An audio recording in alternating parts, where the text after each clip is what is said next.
Check it out. Welcome to Alchemical Science. I'm Jordan, your resident alchemist and a student of the Australian inventor, vortex fusion specialist, plasmoid infusee, and Scottish King Malcolm V. Today for you, I have the recording of the talk by frequency researcher and musician Sheela Rahman. Take a second. Just chill out for a minute. Take a second. Check this out. She models the frequencies given on Malcolm Bendall's Plasmoid Unification model using Ableton Live and a visual oscilloscope plugin, and she produces some of the most coherent and stable geometry she has ever found in her career. Her experience is broad, but I'll let her explain it to you. Enjoy the video. Just some mad cool out. We have lots more footage to come. Everybody just cool out for a second. Right here in D&D studio. It's about 5 o'clock in the morning. Stay tuned. This is Alchemical Science. Remember, you can catch Sheela's talk in the Monday classroom with far better audio on the Cosmic Summit video on demand service. Link is in the description. We're going to talk about what you believe in. We're going to talk about how you've been trained. And the link to Sheela's YouTube channel is in the description. Make sure to go and subscribe. Come down like this. Let me take you to another level. Hello everyone. Hello. So happy to be here today and show what I've been working on. So, my name is Sheela Rahman, and I'm a frequency researcher and sound engineer. And today I'm going to show you my analysis of the Plasmoid Unification model converted into a tuning system that can become a playable keyboard for musicians and scientists to analyze the frequency combinations for further research and art. So,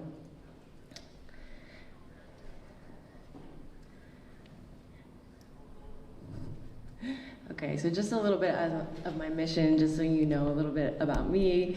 So, as a sound engineer, musician, and frequency researcher, it's my intention to find and map and imprint the most coherent, harmonic, and stabilized frequency unification systems that connect as deeply as possible to all unite and create a bridge between the higher and the lower dimensions, and to create usable systems for scientists, musicians, healers, explorers to understand and heal from and create new technologies with sacred frequency knowledge.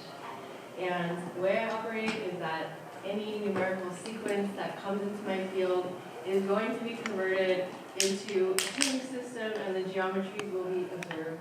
That's what I do. And so some of the research I'm going to discuss with you today, first of all, starts with oscilloscopes, and then I get into the numerological ratios and sequences, and how those are converted into sine tones and visualized in the oscilloscope.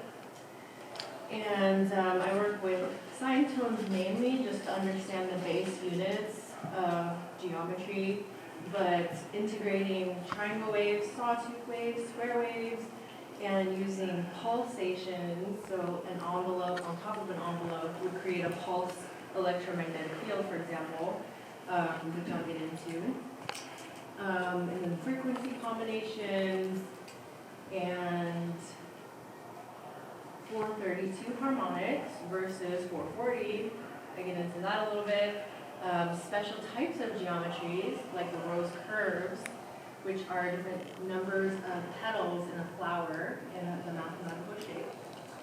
And then I'm going to talk about the Plasmoid Unification model by Malcolm Bendall, and how to understand the frequency coherence of that system using frequencies. So we're going to take a deep dive into all that, and at the end we'll have a lot of time for anyone to come up and play with the technology. So we'll start off talking about oscilloscopes. Alright, so an oscilloscope is a device used to display and analyze the waveform of electronic signals. how the signal varies over time, allowing us to see things like the amplitude, the frequency, and then the level of coherence. And they can really help us understand and visualize the sonic geometry inherent in different ratios and numerable sequences.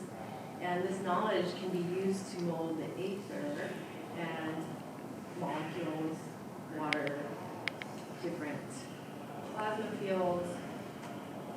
So I feel a moral obligation to explain the history of oscilloscopes because this is the main tool that I work with, and it's imperative to have a basic understanding of how the 3D oscilloscope is a modeling algorithm that's built to model after this machine, which is the cathode ray oscillograph. And this was the original oscilloscope. So it's an analog oscilloscope. You can still get them on Amazon or sorry, on eBay. And so the way this one works is it takes tiny electron beams and has frequencies going at oscillating at different frequencies, and it allows you to visualize what's happening on the screen because of the deflection plates. So there's like an X plate and a Y plate that are there on the diagram. So different frequencies will affect the shape that you see on the screen. And the one that you see on the screen of that oscilloscope, I don't know if you can see it that well, but it's a 2D oscilloscope. So the waveform looks like that. And that's called an XY oscilloscope, but we are going to focus today on XYZ oscilloscopes, which are using 3 different access points. One represents time, one represents amplitude or voltage, and one represents the actual frequency. So the way that this is translated is using the Fourier transform algorithm, which emulates the functionality of the cathode ray oscilloscope. So the oscilloscope really does give us an accurate depiction of what the sound is doing in its most base level electrical information state. And this is just for fun. These are some images I generated from AI of my dream oscilloscopes. So these would be if you could mold the plasma, which I already do, but I don't know how to make it emulate these geometries. But yeah, plasma oscilloscope is something, some seeds I just want to plant in case anyone out there knows how to make these. So they're not commercially available? Not yet. It's in your head? These are just, Yeah, right. Hopefully soon though, someone can build these out. What's the cause of the inability? What is the resistance to doing this? I don't know if the technology or the knowledge exists out there in the collective field to generate a holographic plasma-based 3D oscilloscope in ether that has like 3 dimensions. Some people do it with lasers actually and smoke, but you have to have like 2 projectors coming at it, the smoke from 2 different angles. And yeah, so the laser exists, but the plasma, that's just like an idea that I have that I want to put out there. Just as an aside, what did you ask the AI to do to create these shapes? Because I'm trying to imagine the song that I would like to imagine in my head that would create these shapes or something. But yeah, it's like the prompt is like that long, and I posted it on the internet. Cool. So, I'll check it out. Yeah.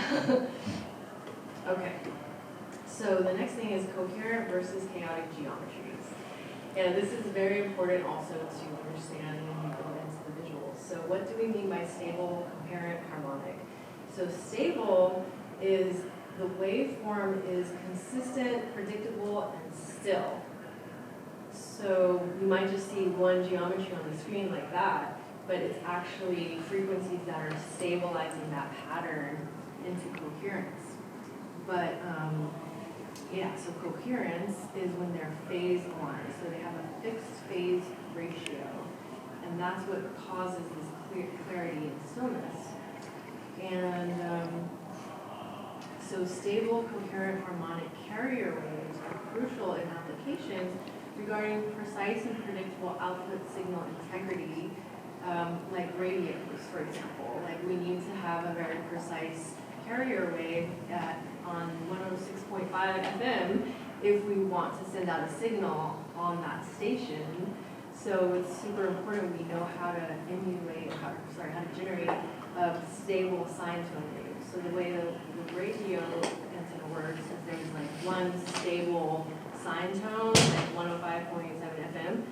That is used as a carrier wave, and it's coupled with the actual songs and radio hosts, and then that transmission is sent out, and the antenna will recept the carrier wave and then bring that down into the radio station. And so with the unstable, inharmonic, and dissonant, which is the one you see on the bottom of the screen, which I'm going to give you later a demonstration on what that looks like in the oscilloscope.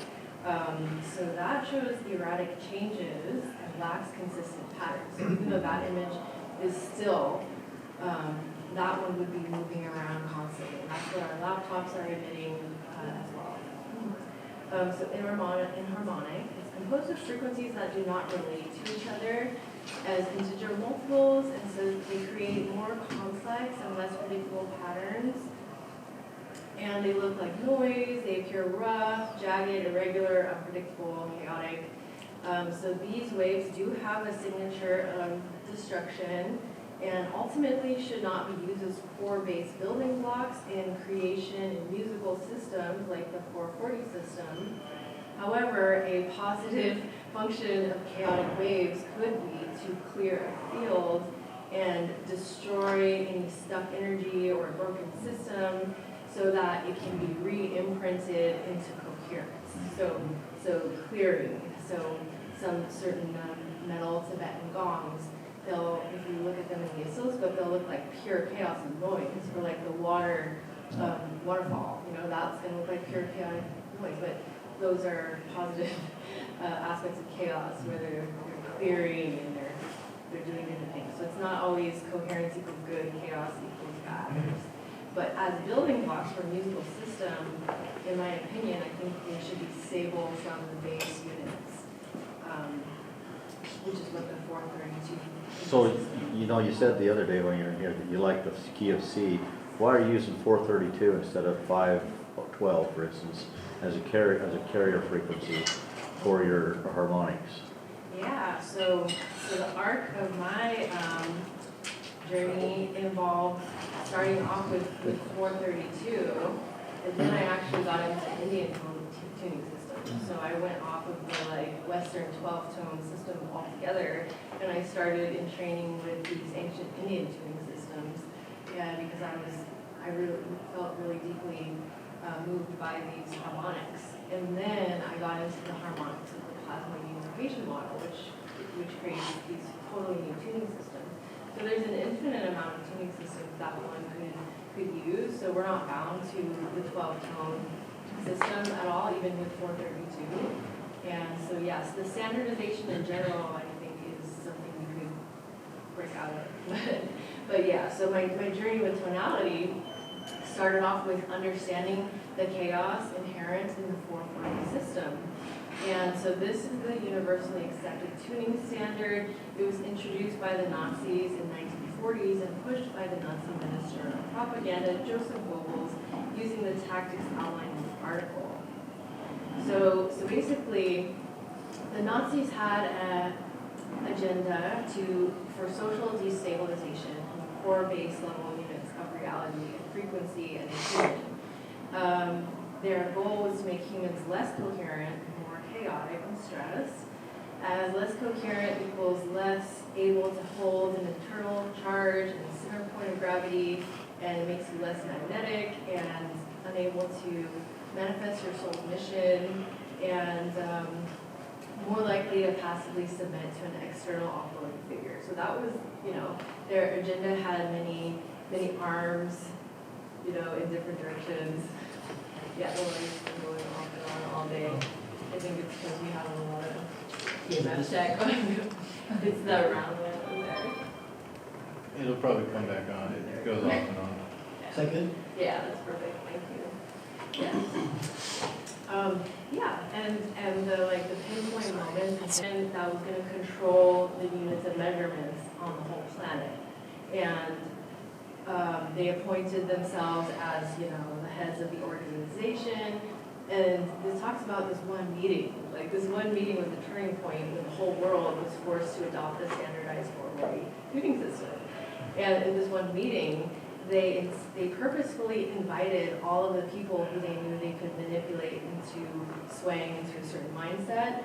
And they purposefully did not invite very specific composers such as Verdi, who was all about maintaining the organic harmonics from nature and ancient Greek, Indian, Chinese tuning systems. So basically they were able somehow to convince the whole world to switch everything to 440, which again, it does have a lot of coherence for certain notes, but as a whole unified field system, there's a lot of decoherence there that is not the best. But that being said, I just wanted to say I still love any music that's been made in 440, and it should never stop anyone from making music if they don't have the right tools, because ultimately intention is king, and we have the power to recode and re-imprint our creations with our positive intentions, and that will override whatever quantum decoherence. But now we're at the point where we're working from the micro to the macro here. So we're going back into the micro and finding all of these little broken aspects of the source code and reconfiguring everything back into harmonic alignment, like with food as well, like organic food. So this is one of a few different interpretations of the 432 tuning system.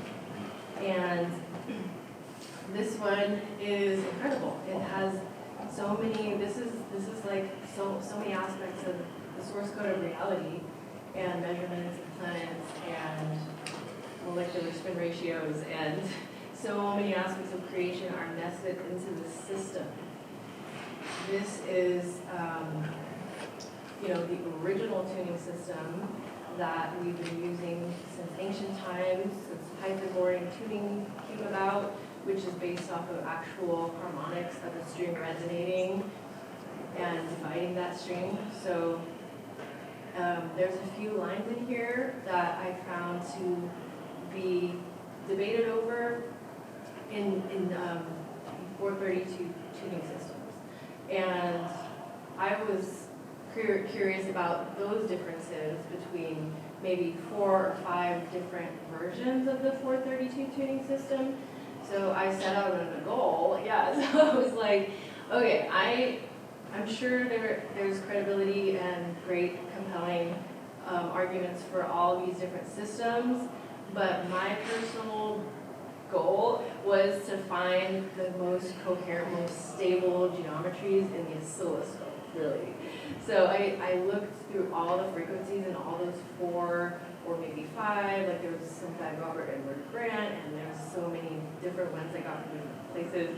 But so I kind of copied and pasted the frequencies that I found to be the most geometrically stable, which is my only concern at this point.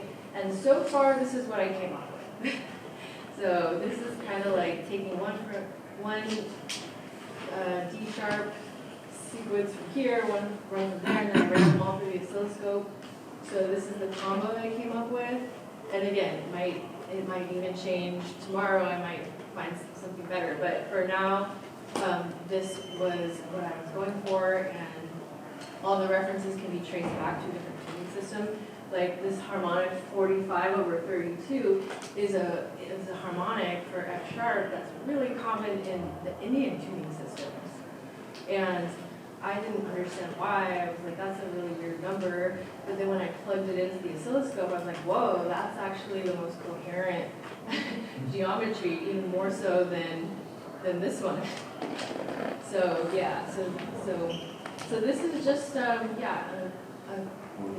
current iteration of the most coherent frequencies in the 432 tuning system. And what's the significance of 51.84? So I just wrote that down because it was kind of close to 51.2.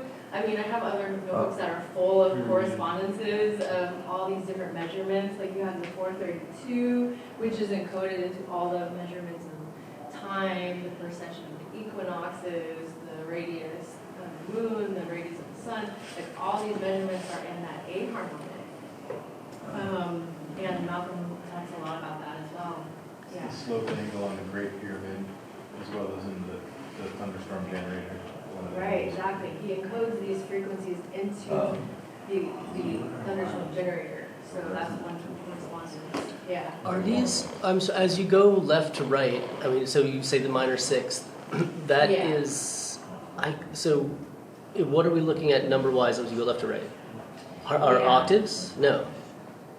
So each octaves. column, left to right, would be the harmonic of that particular note. So if you look at the C harmonic here, so those would be all of the harmonics of C. So if you play middle Octaves. C, let's say you'll get 128 hertz, and then you play one octave higher on C, and then you'll get 256. Yeah.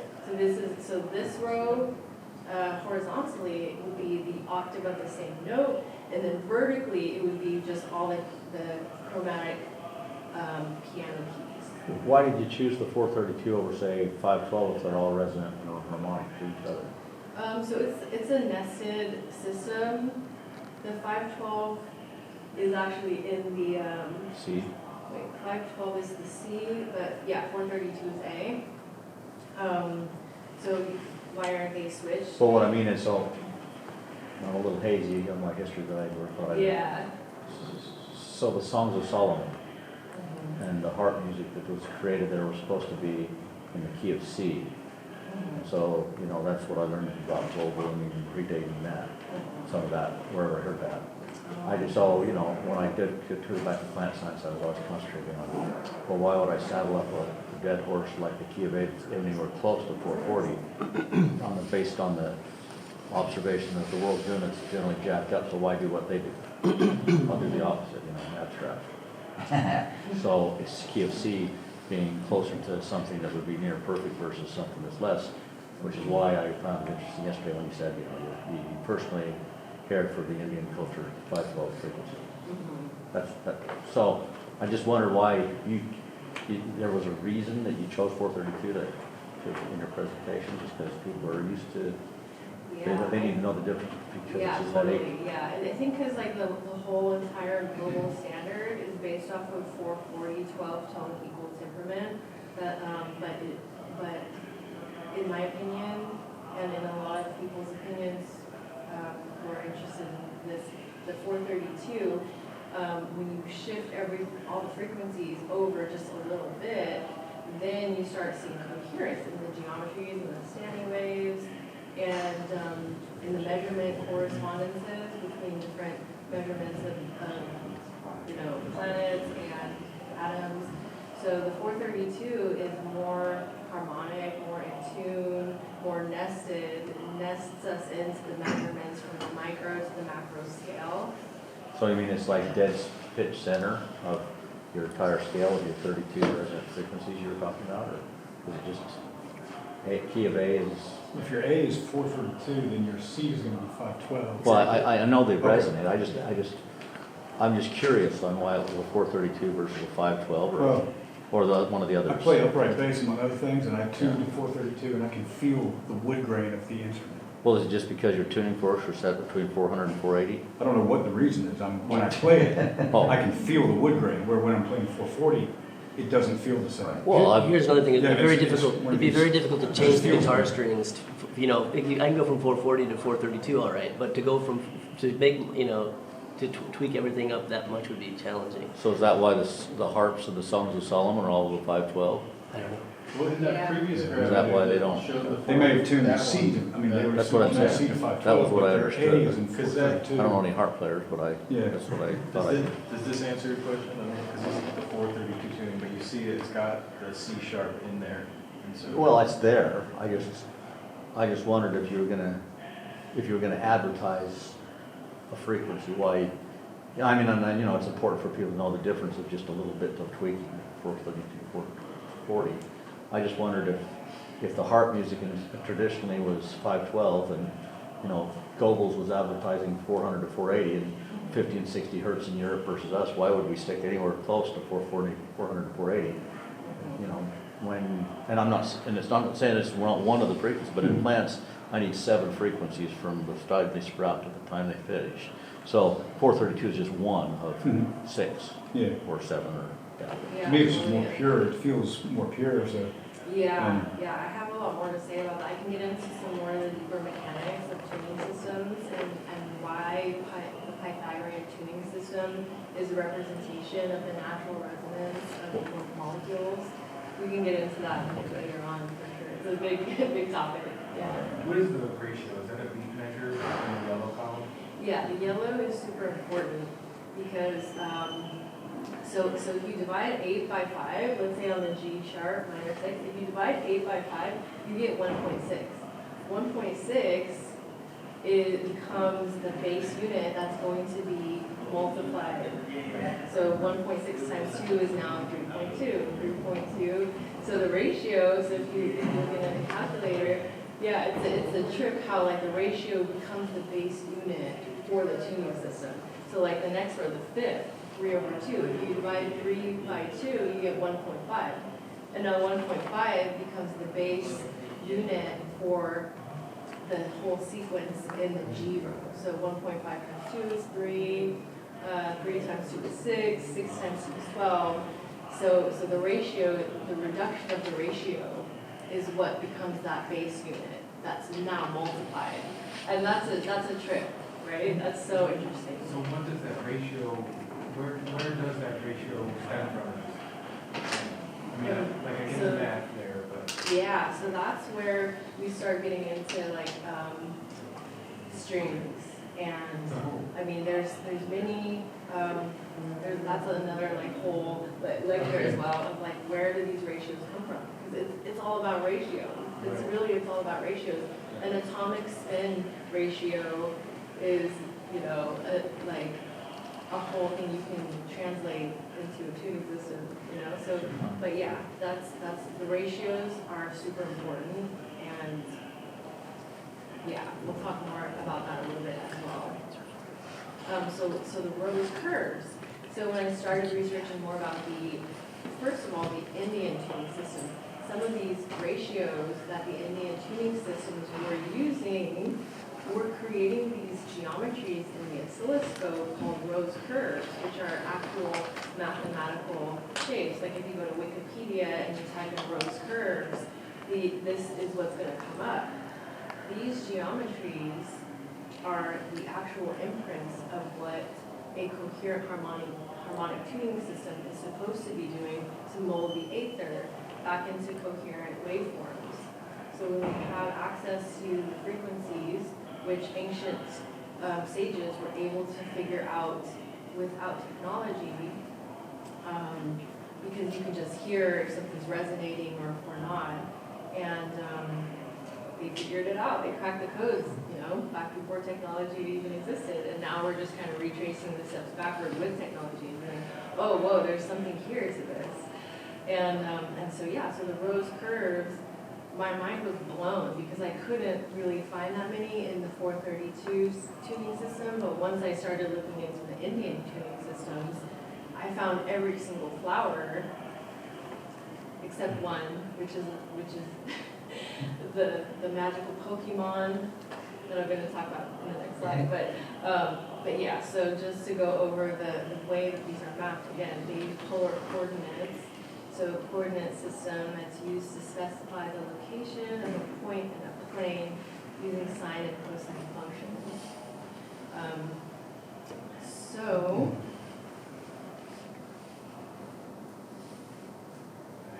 So basically I was searching in the Indian tuning systems for this one shape, which was the 6-petal flower, because I found every single other rose curve and I couldn't find the 6-petal flower. And so then I was like trying all these different combos, and I couldn't find it. And then finally, I converted the Plasmoid Unification model into a tuning system, and then I found it. Yeah, and that geometry, I think it's a good name to call it the seed of light. And I don't think any, conversation on sacred geometry could be complete without referencing these magical shapes on the back one called rose curves. Because these are perpetual motion geometries that when you look at them, trace them with your eyes, you can perpetually move through them. The seed of life has applications in a particular plane of reality.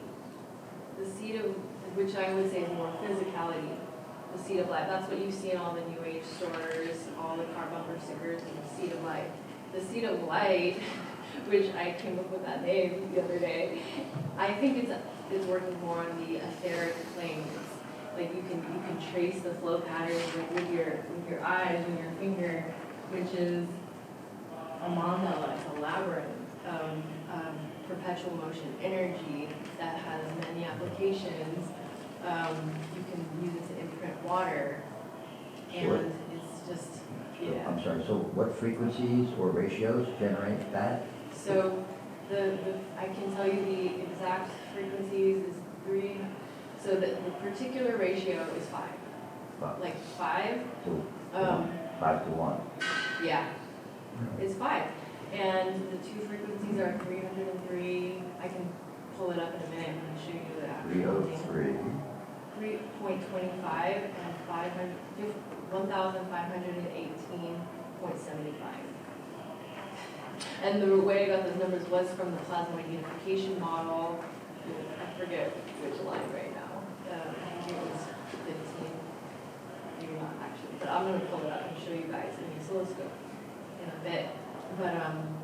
But yeah, like so the 6-petal flower is that geometry I was searching for. I was only searching for it because I couldn't find it. Because I found everything else so easily, and I was like, why can't I find the 6?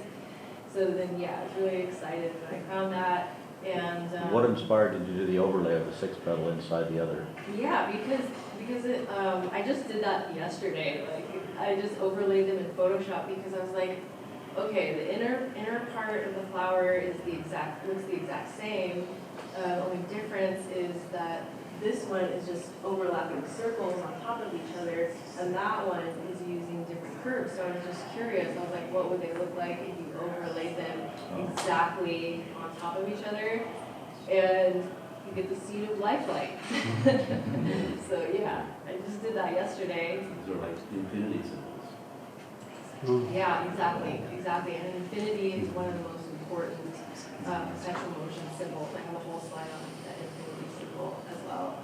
But yeah, these are just seeds of light to imprint into your consciousness. All right, and now we're going to get into the Plasmoid Unification model. And yeah, so the Plasmoid Unification model is a model of unified field theory that quantifies and qualifies the inherent connection between all layers of reality. So plasmoids are donut or toroidal-shaped clusters of protons or electrons that, once captured and placed into a toroidal orbit, are capable of absorbing, storing, and releasing enormous amounts of energy present within their self-generated and structured electromagnetic containment field. So this is basically all the technology that Malcolm is working out over there involves the plasmoid between mine and his research. So yeah, this is taken directly, this text right here is taken directly off of that Plasmoid Unification PDF that's free on the internet. So we're going to get a little bit more into detail with this energy web. So this is the legend. So you have 24 different lines. I'm going to go forward and then I'll come back. So you have 24 different lines. So this is starting from 1, and then you got all these, it goes on to 24. So these are the different types of numbers that he's encoding. Measurements, all these different aspects of reality, elements, elemental frequencies. So he's created a system that contains and unifies relationships between all of these measurements, because they are actually all harmonic resonances of each other. And this is something like he can do a whole lecture on by himself, is, you know, how the precession of the equinox is the same measurement as, you know, the measurement of the sun, and how all these different measurements are all resonant with each other, and the Plasmoid Unification model captured all of that information. And so me, as a person who's striving to find the most coherent geometrical forms in oscilloscope, I naturally decided to encode those numbers into frequencies and then into geometries before I even knew him. This is just what I do for fun. And I was just so surprised and blown away that, you know, you could have 32 frequencies simultaneously playing at the same time, and the geometry would remain completely coherent, stabilized, unmoving, unbroken. And when you warp just one of those frequencies, then the whole thing starts getting a little bit distorted. So that was super interesting to me in my quest. And yeah, so the way that you get these frequencies, it looks intimidating at first, but really it's just a matter of finding which number you want. So if you wanted to look at number 23, you would just go to 23 right here, and then you would grab all these values on the line. So that's all I really did, is just take all those values on each line, convert each one of those values into a frequency in sine tones, and then plug all those numbers into an oscilloscope, and then observe the geometries, how coherent they were. And I mean, every time I'm not really expecting much, I still try something, and then I'll just be blown away by the results. And so that was a big deal for me as a musician and sound engineer to find that unification. So, all right, and so of course, like I mentioned earlier, it's all about ratios, right? So first thing I asked myself after I saw how stable all these waveforms were is, what are the ratios? And yeah, to understand the inner workings of any numerical sequence as a tuning system, the internal ratios need to be calculated. So when the sequence is in order, I would calculate the ratios of the sequence by choosing, well, first I start with the numbers next to each other, so taking the larger number, dividing it by the lower number, and getting that ratio. But ultimately, you could get any ratio by taking literally any two numbers and then dividing the bigger one, the smaller one by the bigger one.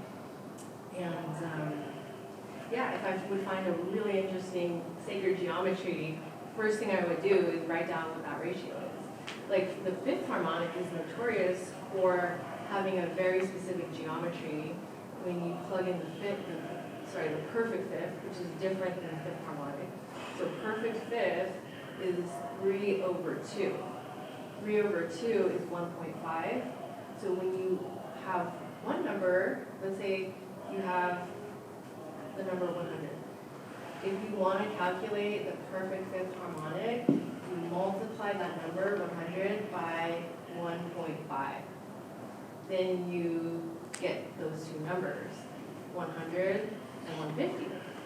Then when you take those two numbers and you convert them into sine tones, and you put them into the oscilloscope, you'll get an actual pentagram. Perfect fifth is a pentagram. It's crazy. But when you get these different specific shapes for specific ratios, it's important also to understand that there's variations of them depending on the angle you're observing, which is a whole thing. So there's like a Lisa-Jew shape, which looks kind of like this X with a circle, which is another visualization that comes out of another angle of a fifth harmonic, or a pentagram or a 5-petal flower is generally the 5 Yeah, so let's see. In music production tools, actually, like for music nerds, music producers, there's a type of file, and it's called Scala. And a Scala file is a list of ratios, and it could be any number of ratios, 2 ratios, it could be 20, it could be 100 ratios. It really doesn't matter. A Scala file is just a list of ratios that, you know, alternative music producers use to make cool music. And so basically when you have this list of ratios, you take it and you put it into a plugin that allows you to generate a list of frequencies that are calculating that series based off of any base value. So you can put any base value in there, you put 512, you put 432, you put 333, and then it's going to calculate all the numbers, the ratios of that number, based on what ratios you put into that Scala file. So that's just an interesting little tidbit there. So these are the ratios I got from, so in the Plasmoid Unification model, most of the rows have 32 total frequencies. Most of them. Not the ones with the elements, of course, because there's no numbers on those, but most of the lines in the Plasmoid Unification model have 32. So from line 11 to line 23, all the ratios between all of the numbers were the same. And I really didn't expect that at all. I didn't expect that at all. And, but from line 11 to line 23, all of the ratios are the same. And they already encode some of these sacred ratios, like the perfect fifth, 3/2. So I wrote the example of that of one of 20 or so calculations. 18.75 divided by 1250 is going to reduce to 1.5. So that's one example of like how to calculate a ratio between two numbers. So a lot of the numbers from the traditional Pythagorean 432 tuning system, a lot of those ratios are already encoded into the Plasmoid Unification model with a lot more as well that I had never seen before.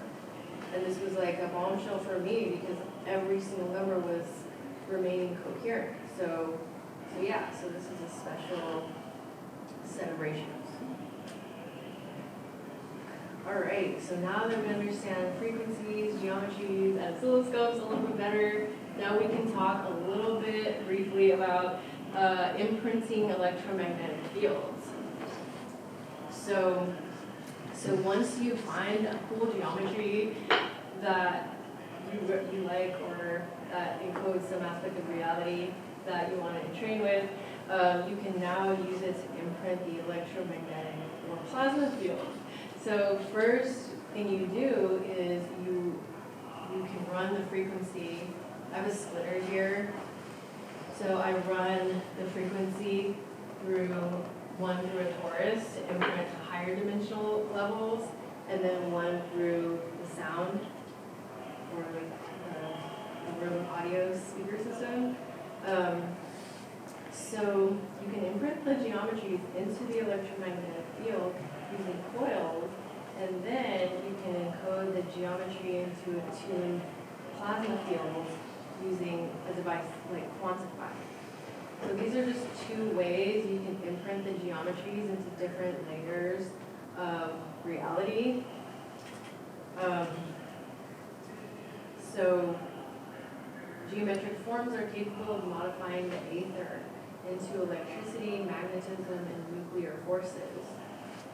So I have some technology right here that I'll demonstrate later, which is going to prove that this is emulating a particular geometry, because this is going to visualize it in the oscilloscope. Yeah, I'll get into that a little bit later. Okay, yeah, and that was what I was just talking about. So coils such as the rodent coil act as amplifiers that harmonically multiply the input frequency into the electromagnetic field range. So basically what that means is that if you have a frequency like 100 hertz, it's going to be multiplied by itself over and over and over again, just double, until it's in the range of the electromagnetic spectrum, maybe in the kilohertz range, depending on the amount of copper coils there are. That's what's going to impact what level of the electromagnetic field is going to be resonating. So that's what these coils do. They're amplifiers that amplify frequency from the auditory into the electromagnetic. And as the coil acts as an electromagnetic field amplifier, the EMF mic acts as a receiver. So while this one steps frequency up into the kilohertz spectrum, this one takes signals from the kilohertz spectrum and it harmonically divides by 2 until it's in the range of 20 to 20,000 hertz of auditory range. And that relationship is now put into the oscilloscope so we can have a window into the electromagnetic field behavior, which is crazy because you can put this up into the laptop and see the chaos. And we're going to do that later. It's super cool. Alrighty. Yeah, and so you can see this EMF mic right here. It goes into the frequency response resonance of 90 kilohertz. So it's taking frequency from like the 80 kilohertz spectrum and it's harmonically downstepping it to a range where we can hear and we can gather valid information about the behaviors of these realms that we can't perceive. Plasma field repatterning. So coherent geometrical forms can be translated through a plasma device. The one in the photo is Sandwicher's Quantify. It has a digital to analog converter that translates the frequency into an electric signal that is input into 2 Tesla coils. So the 2 Tesla coils receive the information from the frequency that's being input into it, and it resonates or emanates that frequency to heat up this tube of inert noble gases. That creates a plasma field. So if you walk into that field with a neon light bulb in your hand, the light bulb will turn on when you're in that field. So it has to be a certain number of feet away. Could you explain that very first sentence? How could a geometric form be translated through a plasma? What does that mean? So the geometrical form that is created through the oscilloscope, like the any of the shapes. So that frequency is now translated through a cable and a box called a digital to analog converter. Oh, so if you put any frequency, and actually the guy who made the device was at the festival, Paul Harris, he's here, he's walking around. So he's got the device on display out there. it is the same one. Yeah. Actually. Yeah, it's the same one. Yeah, so you can input any frequency into it and it will tune the plasma field to that frequency, which is incredible, right? It takes all the frequency technology to the next level. Alrighty. Yeah. Alright.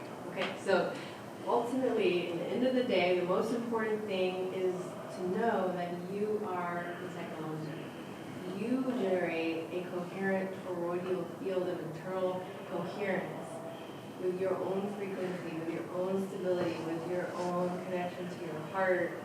And there are many practices that can help you get more coherent internally, one of which is toning. And we're going to do a little oscilloscope workshop. We just have 3 more slides here. And then we're going to observe our voices through the oscilloscope and how coherent those are. And doing that practice allows us to, like a mirror, it allows us to create these subconscious corrections that will allow us to have this internal coherence that's going to resonate at all layers of our being. It's like cleaning the temple from the inside. It's doing these toning practices. So we're going to do a fun activity on that pretty soon. And one more practice is visualization. So with any technology we expose ourselves to, it's not going to get properly integrated or permanently sustained or installed into our field, into our circuitry, unless we do the work. And doing work could be toning, it could be visualization, it could be making a poem about the experience. Like there's like an infinite way of grounding an experience into reality, so it wasn't wasted, you know? So visualization is one of the most powerful practices in terms of strengthening the muscle of your manifestation power. Because we're constantly programmed to just be passive subscribers of anything that comes into our field without realizing your third eye is the projector that's projecting this whole plasma matrix. And you have the power to visualize and create your reality. And in this book, Hawthorne Material, he discusses the practice of visualizing geometries. So if you look at a geometry on the screen, then the work that you could do to integrate that circuit is close your eyes and now continue to use your imagination to project that visual form into your being. So you can call upon it when you need that energetic wave pattern. So the act of visualizing an imaginary point of light moving around your head, so closing your eyes, doing that visual is a very powerful practice. It's like a particle accelerator you create with the power of focused intention. An imaginary point of light has no mass, but can still have quantum effects depending on the strength of your consciousness. Visualization exercises increase the amplitude of your consciousness and thought clarity. You affect energy fields in your brain. You can perceive other dimensions. Movements of geometries you create in your imagination can generate micro wormholes. And these tiny vortices bring complex energies from other dimensions into your field. So visualizing geometries does generate quantum field effects. Like we know that when we know that the observer affect that just by observing something, we're affecting the quantum particles of it, you know. And that's also where your research touches on a lot as well. And so this is Glenn Rain, everyone. And he does incredible, mind-blowing research bridging the aspect of consciousness and how it affects our DNA and different aspects of reality. Do you want to say something about that? Well, 432 is a frequency that really resonates with DNA better than 512, which in that context of why choose one or the other. And I'm currently doing what you're doing, except I'm not putting the frequencies on the oscilloscope. I'm putting them in a coil and measuring their effects on DNA. Right. So what is it your mechanism of measuring DNA?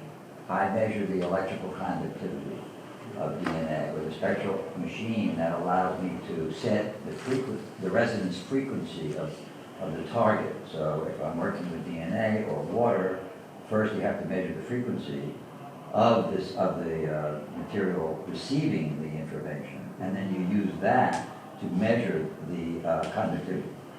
You use the resonance frequency. I have a special device that allows you to do that. Most conductivity meters have a fixed frequency.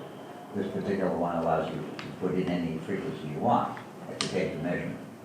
So that makes the whole thing very sensitive, so I can measure very subtle changes in the frequencies and measure change in the DNA. Wow, and so what were some of your frequency findings other than 432? Well, I did it a long time ago, and some frequencies increase conductivity and some decrease the conductivity, and now I'm going back and redoing it because I just now discovered that the ambient frequencies kind of really interfere with the whole process, so I have to do the whole thing inside of a Faraday cage to get meaningful results. So I'm now repeating all my original research to figure out, to make sure before I go public, but my stuff is on, just type in my name, last name is R-E-I-N. Yes. On YouTube. Yes, everyone should look into his work. It's incredible. Thank you. Incredible work. So glad you're here. So yeah, there's probably some interesting research to be done with, what frequencies impact us, what geometries impact our DNA, and different aspects of our reality. A lot of research, so anybody's welcome to do it. I can't do it all. Yeah. Okay, so some more research topics that I'm interested in is converting right healing frequencies into geometries that can be projected onto body parts for potential healing as an idea for future research. Imprinting vortex water with frequencies using electromagnetic and plasma fields. And putting geometries into subliminals that correspond to the type of energy that shape of that sonic geometry creates. And that would be Patrick Flanagan's neurophone. This is a device that has these bone conductors, and the bone conductors go onto your forehead. The bone conductors are coupled with a radio wave, carrier wave signal. That is supposed to deliver a higher quotient of a particular subliminal or a frequency into your consciousness. All Rife machines, they originally had a radio carrier wave signal in his original iterations. When the American Medical Association bought his technology and put it out to market, he asked them to do two things. He asked them to not change any of the frequencies, and he asked them to not take out the radio carrier wave signal. And guess what? Oh. They changed the frequencies and they took out the radio wave carrier wave signal. So when it went out to the market, it was half as effective as in his clinical trials, where it was 100% effective healing cancer. So then, of course, the same people who sabotaged this technology stepped in and were like, all right, well, that doesn't work. Do you guys want some pharmaceuticals? And so, yeah. Now we're all in the process of retracing back to these technologies that are working on more subtle levels of our being that are not going to impact us negatively in the same way and have more sustainable, subtle changes. So yeah. Do you know what his original frequencies were? Do you have that? So there's a lot of information floating around about both the radio carrier wave frequency and the actual frequencies. There's a lot of information about that. A lot of people, some people, some things. I have pretty much like all of the publicly accessible documentation on all the manuals of all his frequencies. But yeah, I mean, it's always a question of what's getting left out, but yeah, whatever is publicly available, I have that. Yeah. Because I've got one that's a big tube. Yeah. And I wondered if the frequencies that I have in that are matching up. I didn't know that they did that. I'll Yeah, search it's it. interesting. Just Google the Rife manual. And I was. Like what I always do is I cross-reference all the different ones and I see what is the same and what's different between them.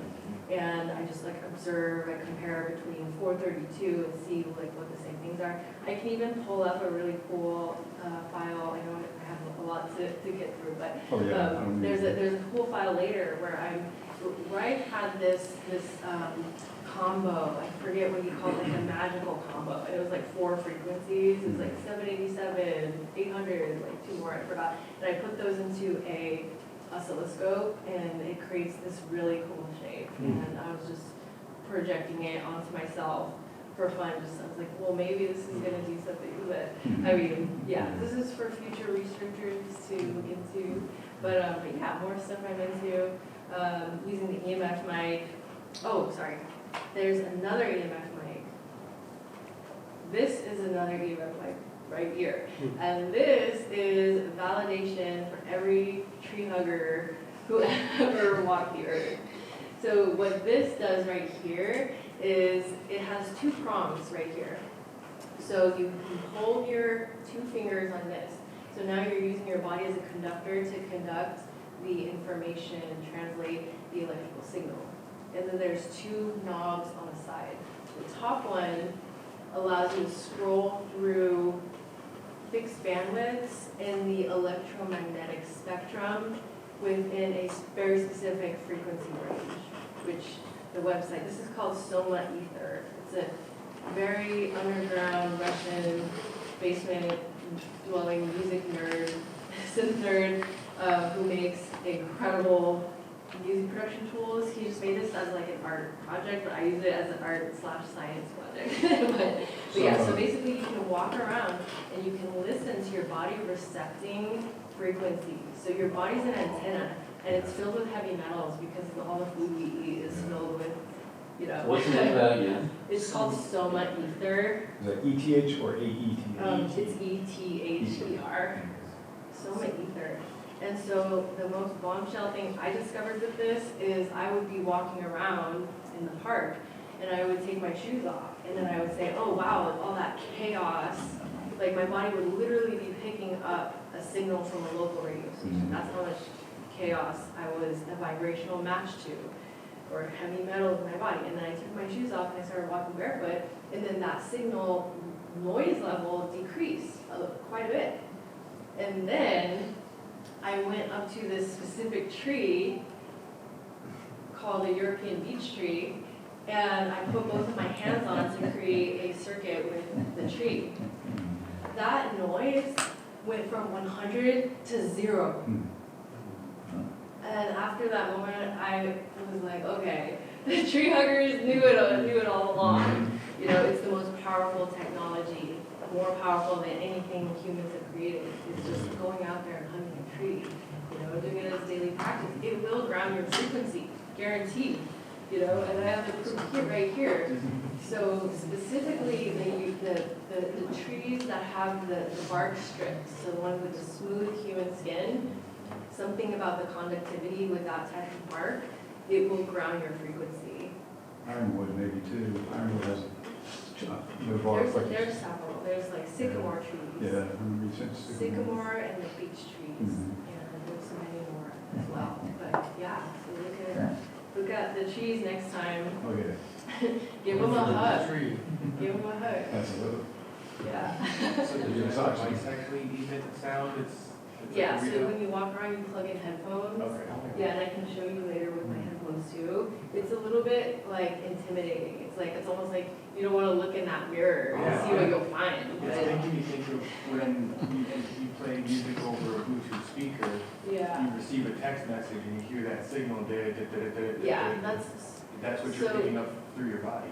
Exactly. Our bodies are grounding so much chaotic frequency 24/7 in this age of technology. That's why we, have significantly less energy. Everyone has ADHD, people aren't like able to manifest their life mission at the rate. It's because of this electromagnetic chaos that is pretty new in the history of human civilization. So lights give a whole lot of that. All of it.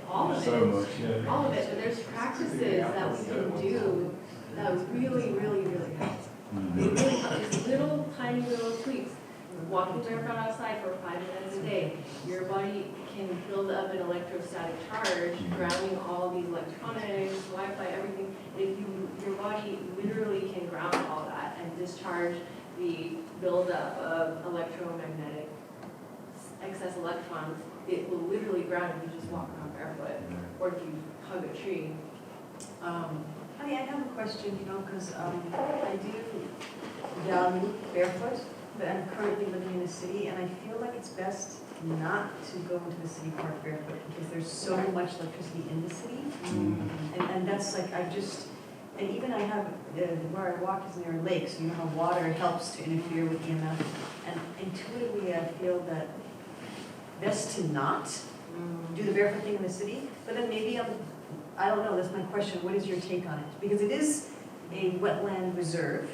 Yeah. But intuitively, I'm like, just don't. Just do it only when you're out. But then it takes longer for me to be out. I'm not saying I'm just saying I'm in you could always do a test. Yeah. You could always do a test and see if it was really grounded. What are your thoughts on it though? frequency. What is just your intuitive response to? Yeah, that's a great question, and I could definitely focus a lot of energy on this topic just because I'm so sensitive to energy, and I noticed the difference. I had that same question of like, you know how people say like if you have a rubber sole, it blocks you from the I've heard grounding that. potential of the earth. I've heard that. But if you go into like a Walmart, you do want the rubber I sole. do that, I It's have gonna different protect shoes. I have different that. shoes for sitting, more rubber, Yeah. for city. Right. So there will be different conditions for sure, like you said, depending on if the electricity is coming up from the ground and might Right. come excessively into your body, like in a Walmart, you want those rubber soles, but when you're in a forest, you want leather soles, you know? Right. So yeah, that is definitely a concern, a very valid concern, and yeah, just use your judgment, use your power, or supplement with technology, and yeah, but it could be totally either way, Have depending on the you park.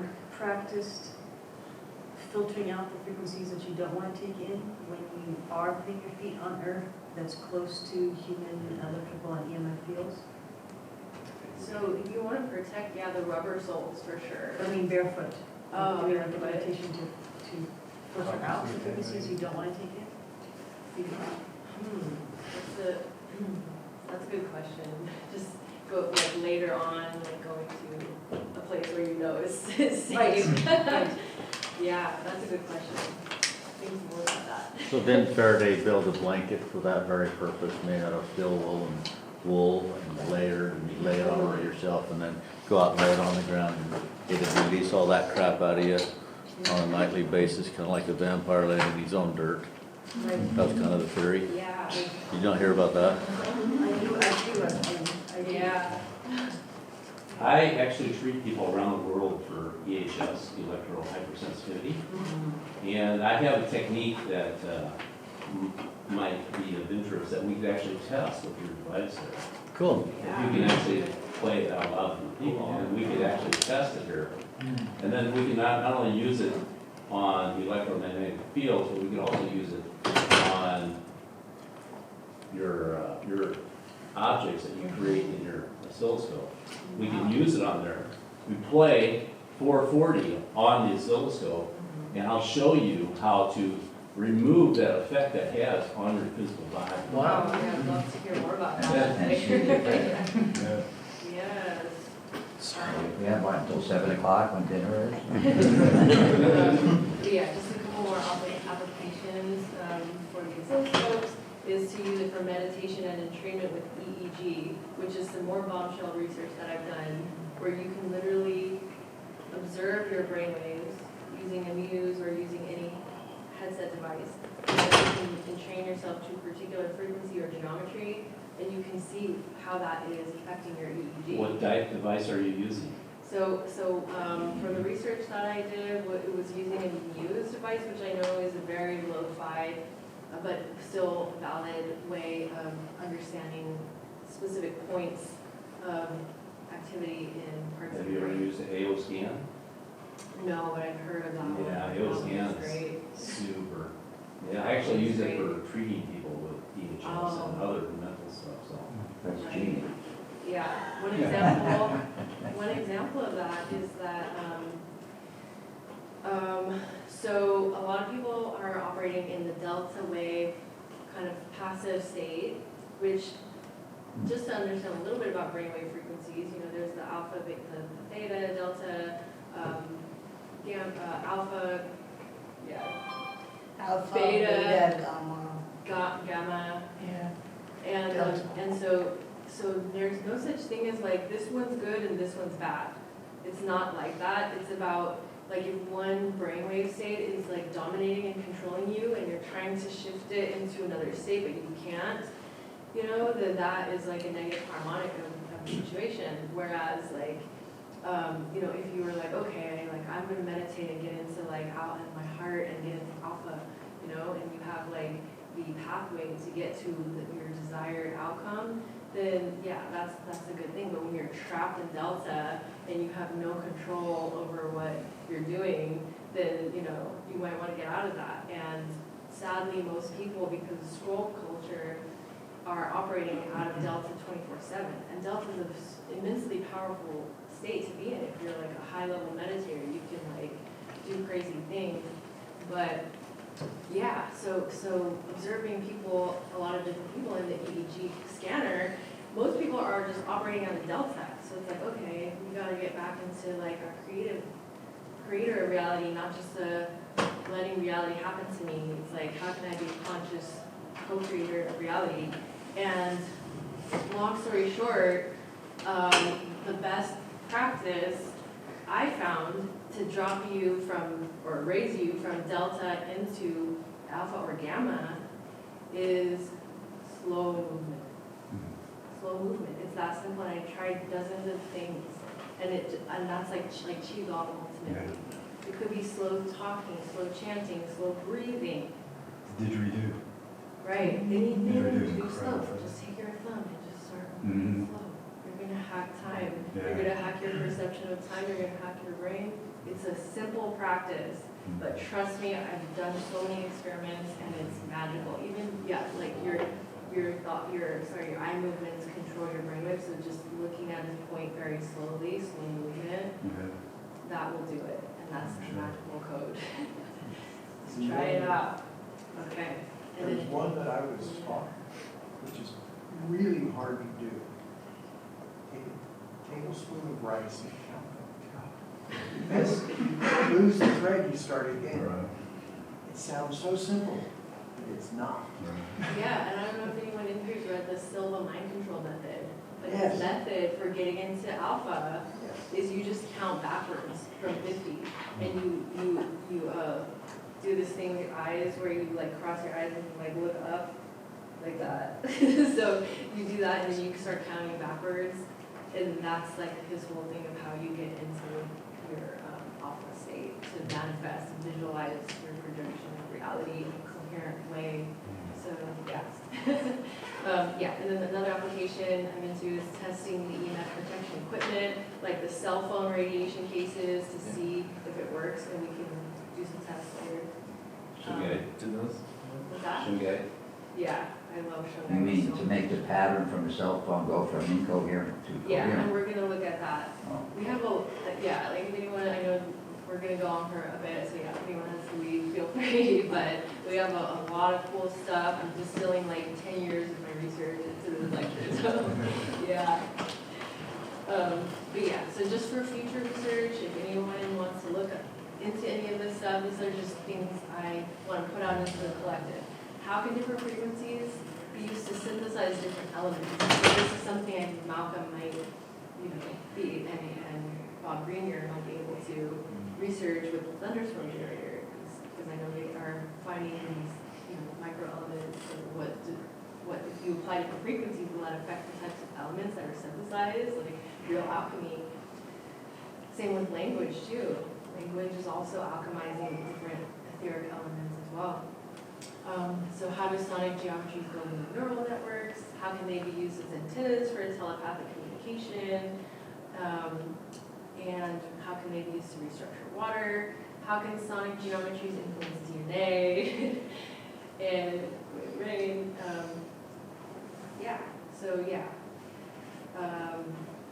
That's kind of the gist of it. The rest is sort of just like the same things. How can we use these geometries in free energy perpetual movement devices?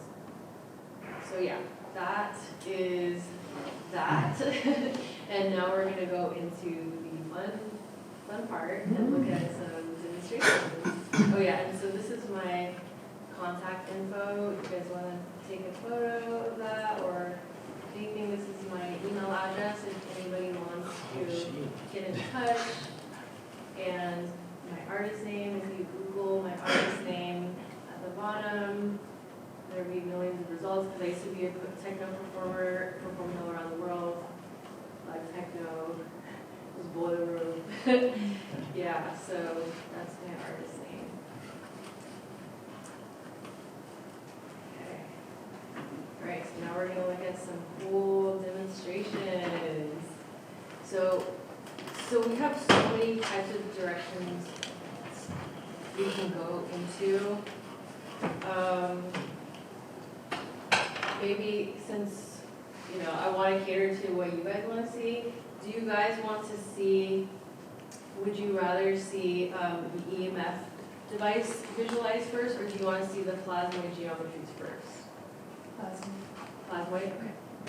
And we can run the plasmoid frequencies through the EMF device. So maybe let's do that. Will the microphone that you have pick up like like harmonic, like overtone singing? Will it pick up and show that up pretty well? We can do a demo and look at it. All right, cool. Okay, so this is the Plasmoid Unification synthesizer. So like I said, out of the Plasmoid Unification model, and I'm going to have that up right here. So in the Plasmoid Unification model, so as you see here, we have these 24 lines, right? 24 lines.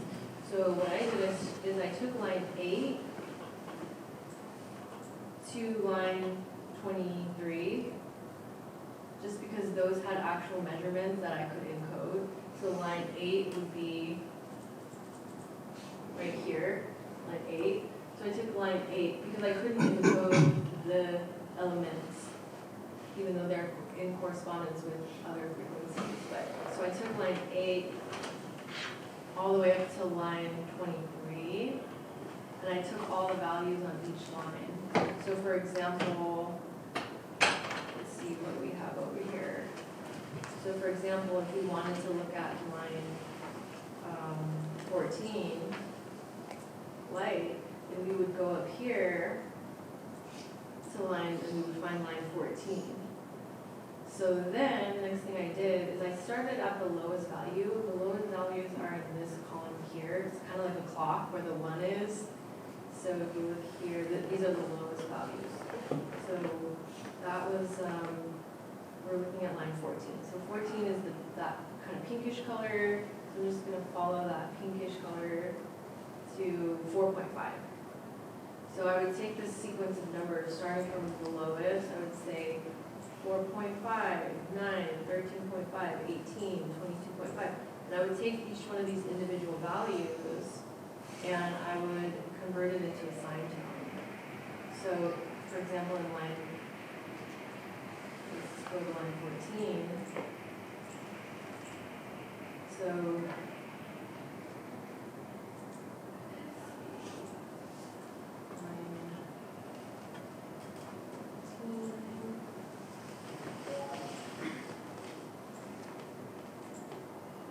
line 14, and I would have to start at 20 hertz because our human hearing starts from 20 hertz to 20,000 hertz.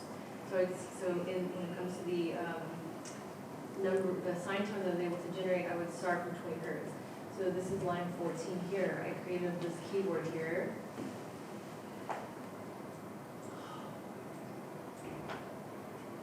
So okay, I'm just going to hit the play button, make sure the volume isn't too loud.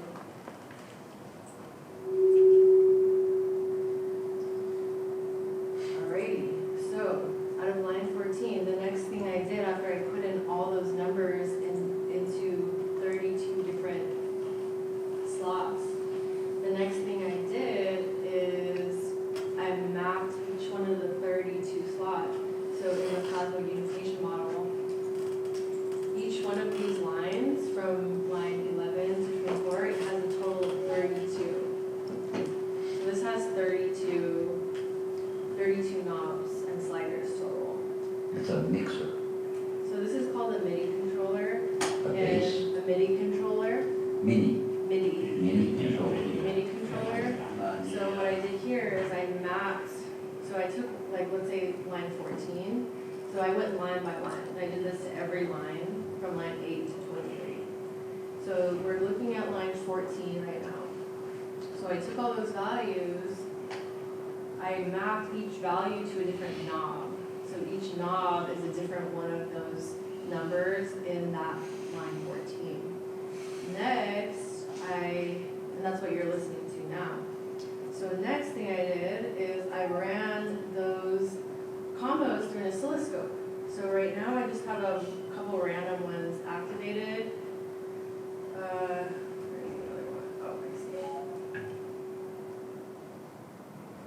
Yeah, so now I can just go through and select literally any random two or however many, literally every single one is activated. The geometry will remain, it will remain coherent. Coherent means still. So what you're seeing right now, the stillness, it's actually a rare situation for a combination of frequencies to maintain that stable shape without moving, and that is a property of this tuning system that's not found in like the 440 tuning system. I've actually created a file that I want to show you guys so you have a point of reference in your consciousness of what that 440 even looks like. Because if you're only seeing these perfected geometries, then it won't really make sense. Yeah, so it's good to have a reference point of what that chaos even looks like. So we can just take a look at that. So I actually went through the time of making a 440 keyboard just to show this anomaly and just to prove to myself as well, really, that because I would hear about it all the time. A few people made YouTube videos about it, but I just had to see it for myself. So yeah. So for example, the 440 keyboard, when a lot of the geometries, I'm not going to play it too loud. Don't want to program fields too much with that, but that's what it looks like, kind of. That's what the 440 looks like. It's more chaotic. So it's constantly moving. So that's like, when all your base units of your biology are operating in chaos and not coherence, your cellular processes cannot complete themselves. It's just being in a stressed out environment is not conducive to health. It's not conducive to healing or cellular regeneration.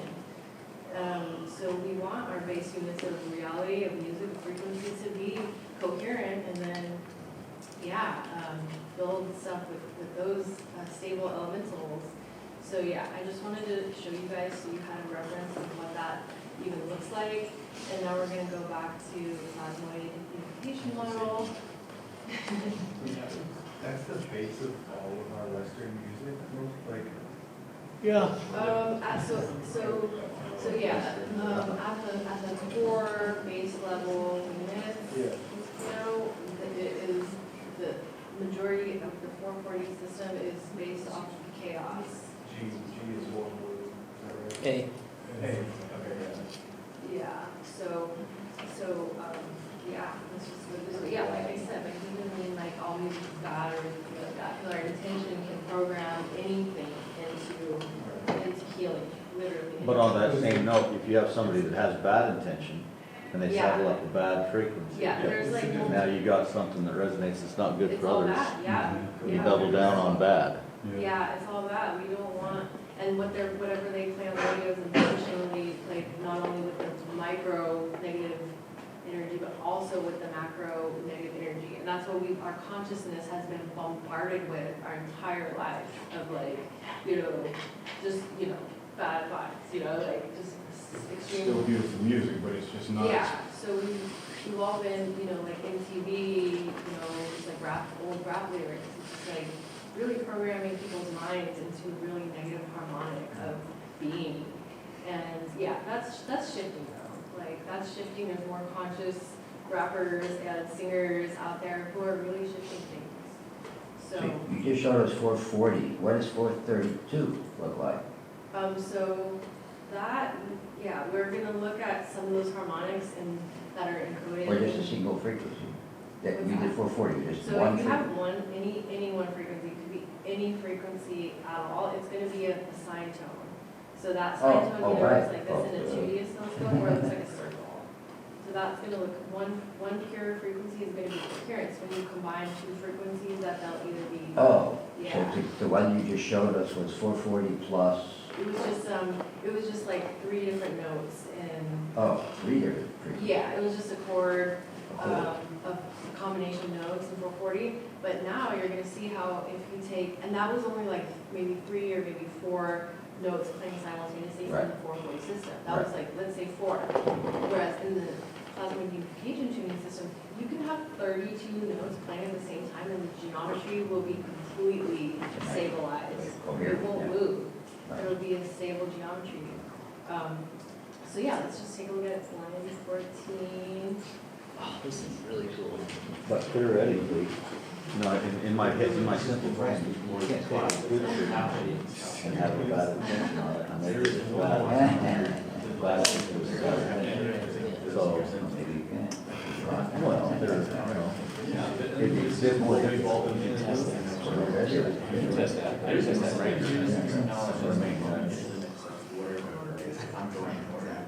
Put up 512. I want to suggest it. I like you ship at 413.8 and rated.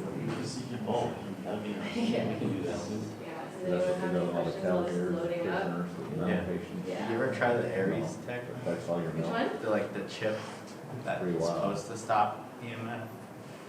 The 5G Which one? one? It's called, I think it's called Aries tech. I have not tried that one. It's like a little chip you buy. That's the one I sent you the PDF of, the flower life and the pattern, like the chaotic geometry. That's not the radioactive. It's one of the more promising looking ones I've seen, is that Aries tech. Yeah, you seen that one? Yeah, I don't know if it works though. Yeah, same, I'm in the same boat. Got people working on it. We'll get to the bottom of it. Yeah, yeah. I got it. Have you ever mapped the ratios of like the Hologram. Yeah. I'm So the music of the spheres, if you look into that, that encodes ratios of the angular velocity of each planet. Right. So I looked it up. I was curious. What is the music of the spheres? And it's like someone who is encoding the ratios of angular velocity of a planet at its peak and lowest. Okay. That's one interpretation by one person who has. The velocity of it, Yeah, exactly. Just out of, so the other day on the most recent full lunar eclipse, I took the diameter of the sun and the diameter of the moon, and I can't remember, and the diameter of Earth, and made them into audio frequencies, and it was a beautiful resonant chord. It was it was the major second, the tonic, and the fifth. So it was a beautiful chord. Alright. Here's a cool geometry. Looks like a snowflake. And I'm just gonna shift that a little bit. And so this is just line 14. Every line has its own unique properties. So How many about, tones? I'm just gonna play with this for a couple minutes, and so you guys can just see some of these geometries, or just for like a minute.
have like 2 activated at a time, and if you're gonna bring in more than that, then just turn one of those down, just to start out with, and then, yeah. So are these rates or frequencies from Rife? So this is the line 4. anti-pathogenic? So this was line 14 of the Plasmoid Unification model, which encodes measurements found in light waves. However, if you want to later on see the right frequencies visualized, I can totally show you that. Oh, no. I'm just curious about because, you know, the Theraphoto outside here. Yeah, it's too That uses atomic hydrogen-based phi ratio harmonics. What does it do?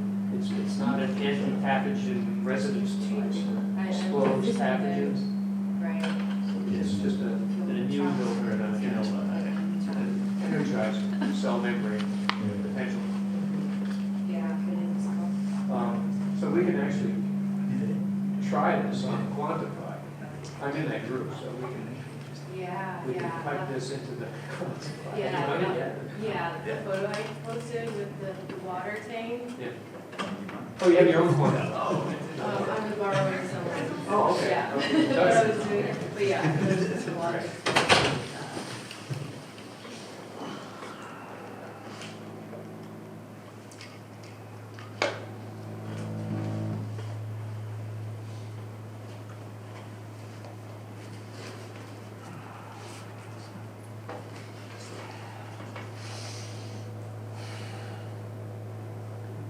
You're changing the frequency? Yeah, he's changing the frequency. But, so this adjustment is changing frequency? Exactly. You're Not creating amplitude, right? Pitch, amplitude essentially. of the frequency. So like, let's say Okay. this one would be like, let's say that was 100 hertz. Right now it's at 0 amplitude, and now that would be at a higher amplitude. Same frequency? So there's 32 different A frequencies. third of all 32? No, there's only 2 or 3 playing now, right? Yeah, right now there's only Oh. about 2 or 3. 2 or 3? Yeah. So the notion is you can create any chord combination, any chords, let's say. Yeah, With exactly. these. Yeah, with They're the all frequencies. accessible. Yeah, so it's all about like Beautiful. untangling from the tuning system, understanding of harmonics, which is still great. It has its own applications, 432 so multiple musicians can tune their instruments to the same tuning system. But now it's like we're expanding into the territory where we can access any frequency and combine it with any other frequency and observe the geometry. So that's where we're at. Where did you get the neurophil? Have you had it for a while? Yeah, I live in Sedona, so A friend and I built we're one half 20 years planning ago. in Woodsboro. We didn't know those. Yeah, and then I just also want to explain the difference between coherence and symmetry, because this might not be the most like symmetrical form, because it has a lot of data and details. But however, the notable thing is the fact that it's staying stabilized. That means you're creating stabilized standing waves in the ether. Is the fact that it's remaining still, which is a big deal, but it's just because these frequencies happen to be perfectly harmonized in the Plasmoid Unification model, which is the rare thing that I would be searching for. But whereas, like I said, in the 440, you won't get these perfectly still unmoving shapes. So that's coherent when it's Stable. So stable means still. It's like not moving. Even if the shape looks a little complex or jumbled, that still means that's still a rare phenomenon in frequency combination. It's just the fact that it's an unmoving shape. So yeah. Those are totally. Yeah. So what is that? There's only 2 going right now. Yeah, so right now you have 2 frequencies that are creating this plasmoid donut here. And if you want to know what frequencies those 2 frequencies are, you would go over here to the frequency chart, and you would find, okay, 522, that's one of your frequencies. And then you also have, which one do you have? Okay, so that one is located here. so the first one was 522. Yeah. Remember that? The second one is 144. So to find the ratio, you go into the calculator and you say 522 divided by 144. So that's your ratio that's creating that shape, 3.625. So that's the ratio. So could we put a shape, could you input a shape that you wanted and to have an overlay of something that you already had created? And then get. And find it? And find it? Yeah, totally. Well, it's like we could scan the vases from the vase scan project. We could probably just throw them on those numbers Yeah, on the there's oscilloscope. plugins that will do exactly that. So the frequency, the pattern I would like to see would be a circumferentially wound toroid. Not this way, but this way. Because that's the shape of DNA. Then I'll know what frequency to use. Well, do you know how many turns in the Sorry? circuit? How many turns? How many Good question. because I have I'll every have to find that out. I'll get back to you. Taurus. Well, there are the DNA helix looking ones that pop up. The helix, you could do a helix, that would be a lot simpler. Right, good point. Yeah, so there's like an infinite amount of.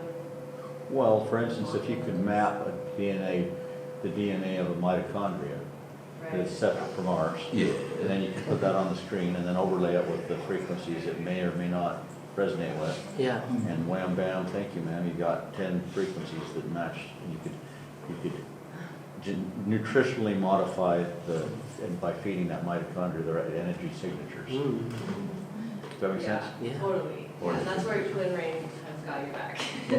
Okay, so you guys want to see alien, butterfly, star fairy, or yin yang, or heart bunny? Heart bunny. Alien spider. Any requests? Yin yang? Kitten cross? Kitten cross.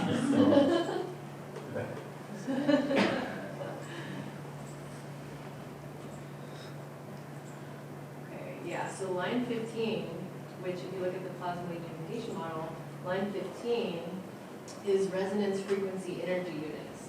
And just to explain this one line, like Malcolm has like a whole breakdown of how those numbers were calculated and how they're manifest in so many layers of reality, like the proteum melting point that turns proteum into hydrogen, 259.2, which is coincidentally encoded into number line 15 as well.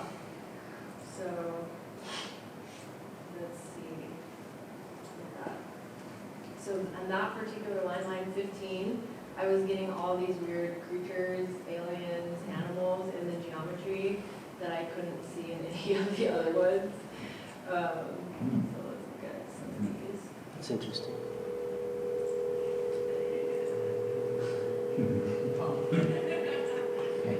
Wow. Yeah, this one has some really weird ones. And yeah, I'll just go through line 15 and play with it and you can see some more. So what are you adjusting now? So right now I'm muting and unmuting the frequencies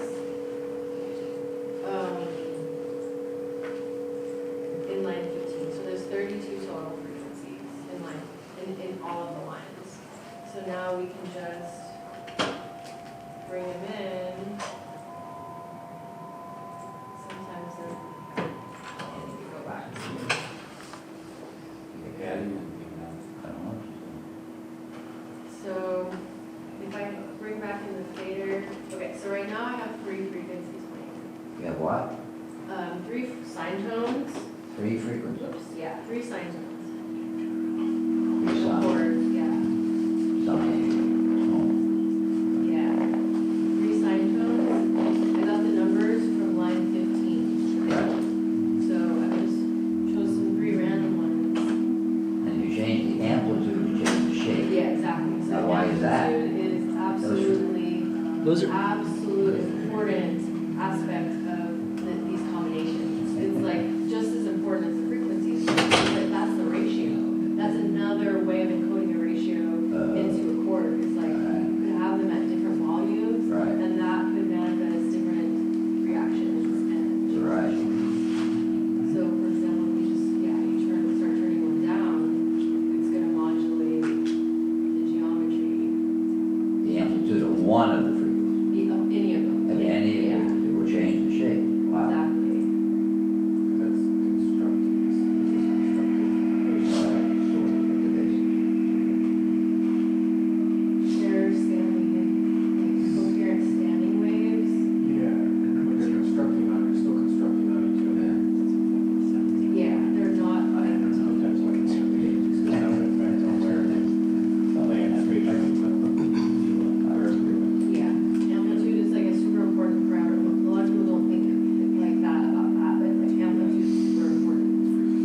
If we took the same ratios with these three notes and we applied them to a different fundamental and then built the same relative ratio structure with three other notes, would we see the same shape if we had the same amplitude?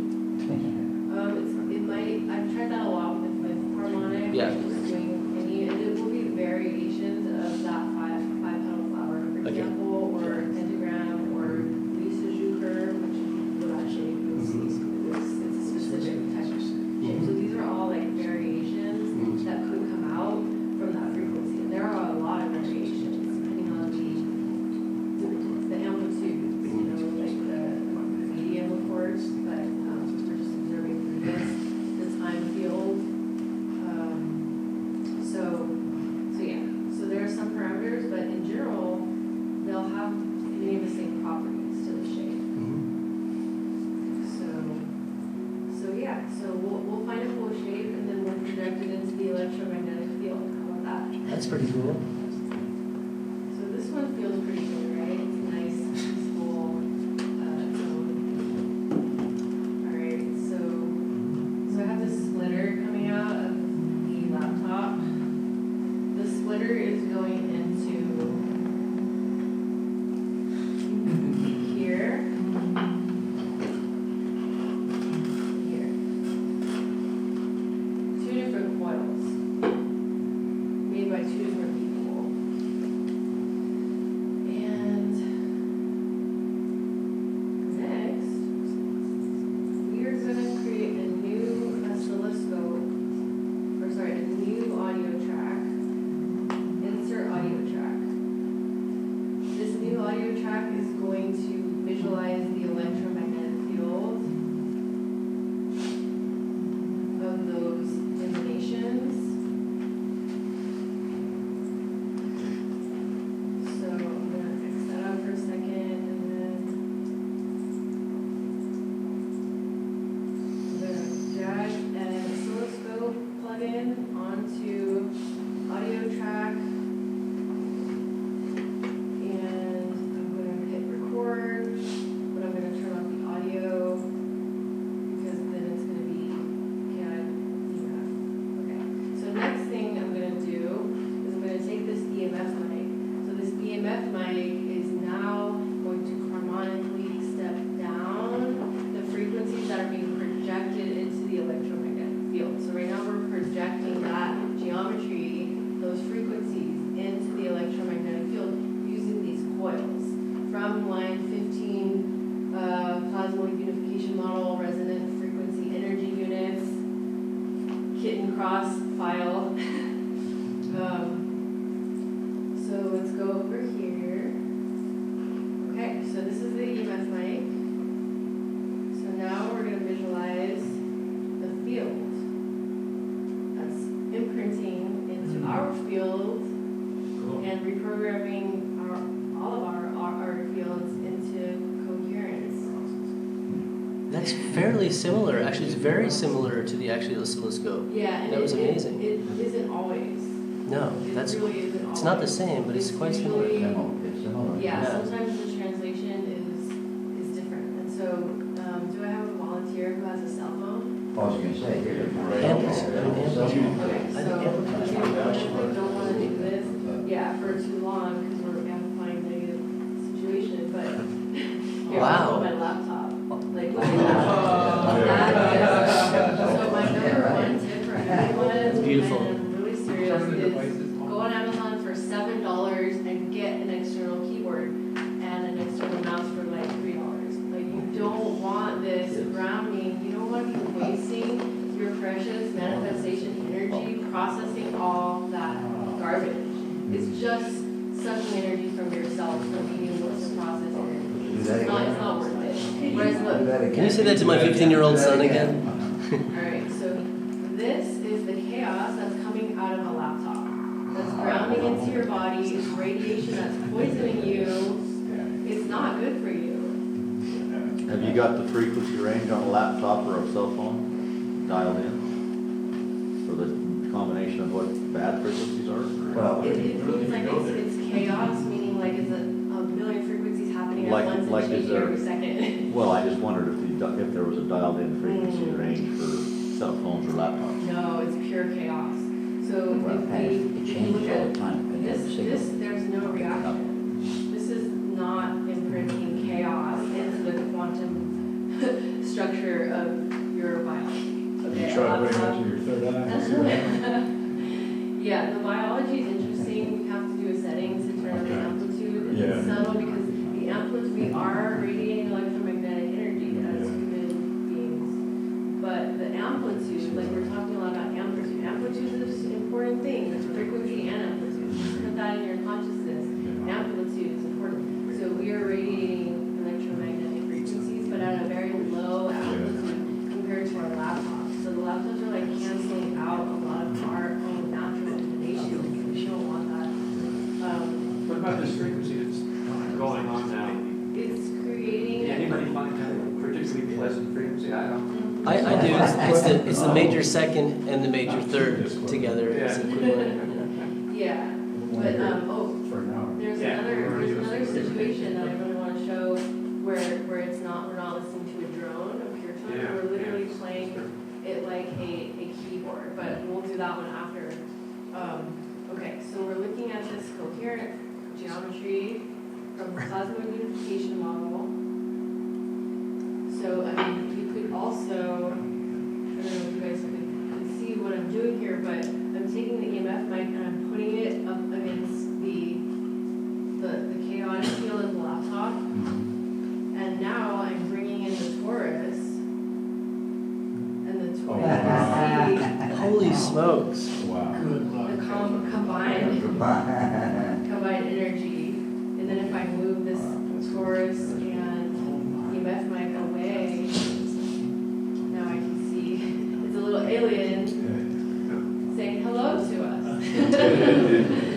so yeah, that's an interesting way to imprint the field. And even the fact that we have two is interesting because we can have the visual for one, and then we can bring another one and then have another frequency in that, and we can watch these two interact. Well, what does that one do by itself? Well, right now this one is putting out the exact same geometry and frequency. It is?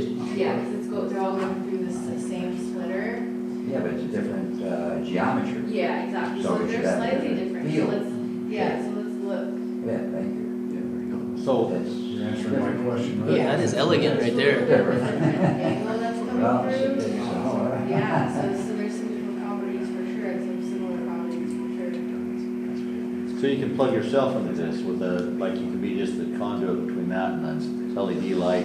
I seen with the rodent coil years ago on a video. Can you measure and put up on a screen an imagery of your frequencies that are running through your body or what From your body. you may be generating or I thought it was shocking. Oh, yeah, so right now. the I put it up to my heart and amplitude- just say, okay, that's what I do. Yeah, right now, actually, according to the current technology, the amplitude that we're emitting from our bodies is not high enough to be detected by the technology that's able to step down only a particular bandwidth, not only frequency, but amplitude as well. But you could wire a couple of them to step it down You could, and yeah. then modify it to where you Yeah, so Nikola Tesla energetic would signature. measure out a block of copper before he created copper wire, and he would take the measurement of that wire, and that's how he would find the resonance frequency of whatever radio station or whatever. Probably just he's like the sending. motor that's wound. Yeah, so wound it's not it up. only about like,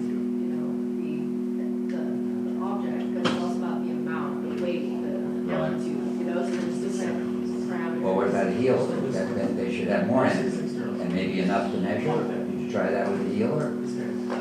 Body? This guy's a healer. I'm sure, Well, somebody mentioned variety frequencies. yeah. I think it'd be really cool to see if, I believe that our bodies and our brains are actually, we can create our own right frequencies.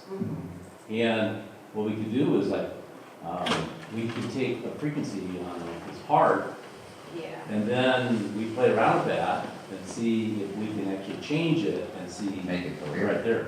Yeah, I have a really amazing article. It's from the Stanford School of Medicine.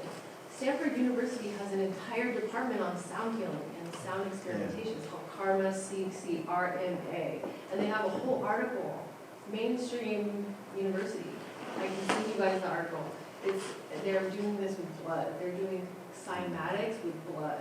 And they have photos of blood cells on the Stanford.edu website. Like, it's all up there. And show blood cells showing similar geometries or just oil? Cymatics, geometries. Yeah. Yeah. Wow. Yeah. But they're Just like basically surface. applying frequencies to the blood cells, and they have microscopic photographs of these coherent geometries that form in our blood cells when they're applied to different That would be like frequencies. the cell So wall. a lot of the stuff is what you're measuring is actually resistance. What is not Impedance or harmonic? No, You're measuring resistance? no. No? incoherence or like XYZ. Incoherence. But Times, what was it, times? Three things. For the musicians out there, not only can you listen to those frequencies in a drone format, which is what we were doing this whole time, you can also play it as a keyboard, like a piano. And here's an example.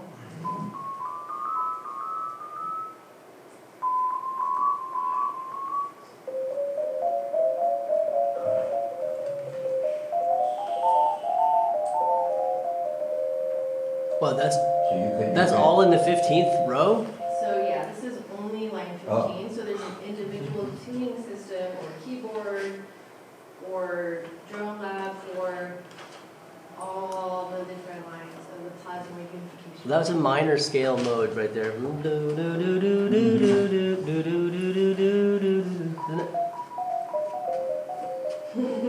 Wow. Alright, now I have a delay effect just for fun. You can turn that off. That is so cool. Oh, major. What, really? So it's tuned to the major scale? We'll see our ears, our human ears, it's almost impossible for any human to discern the tonal differences. Oh. Just like if I showed you two different pieces of paper with the color, two different shades of red, Yeah. we wouldn't be able to say this is a different red. This is 423 nanometers of Right. red. This is 445 nanometers. Like our brains just were not Right. that refined. No, Some people are. I could Maybe tell that. blind people could actually have better ways of hearing. Right, but I mean that was remarkably close to the Western tempered major scale, which I've heard. Very close, for sure. Totally, and if you look at that ratio sheet that I posted Similar. of the ratios that were found in the Plasmoid Unification model, most of them were in the harmonic series already, and then it had even more ratios in addition to those. So that's what you're hearing right there is the same tuning system we're used to, the same ratio we're used to. Yeah.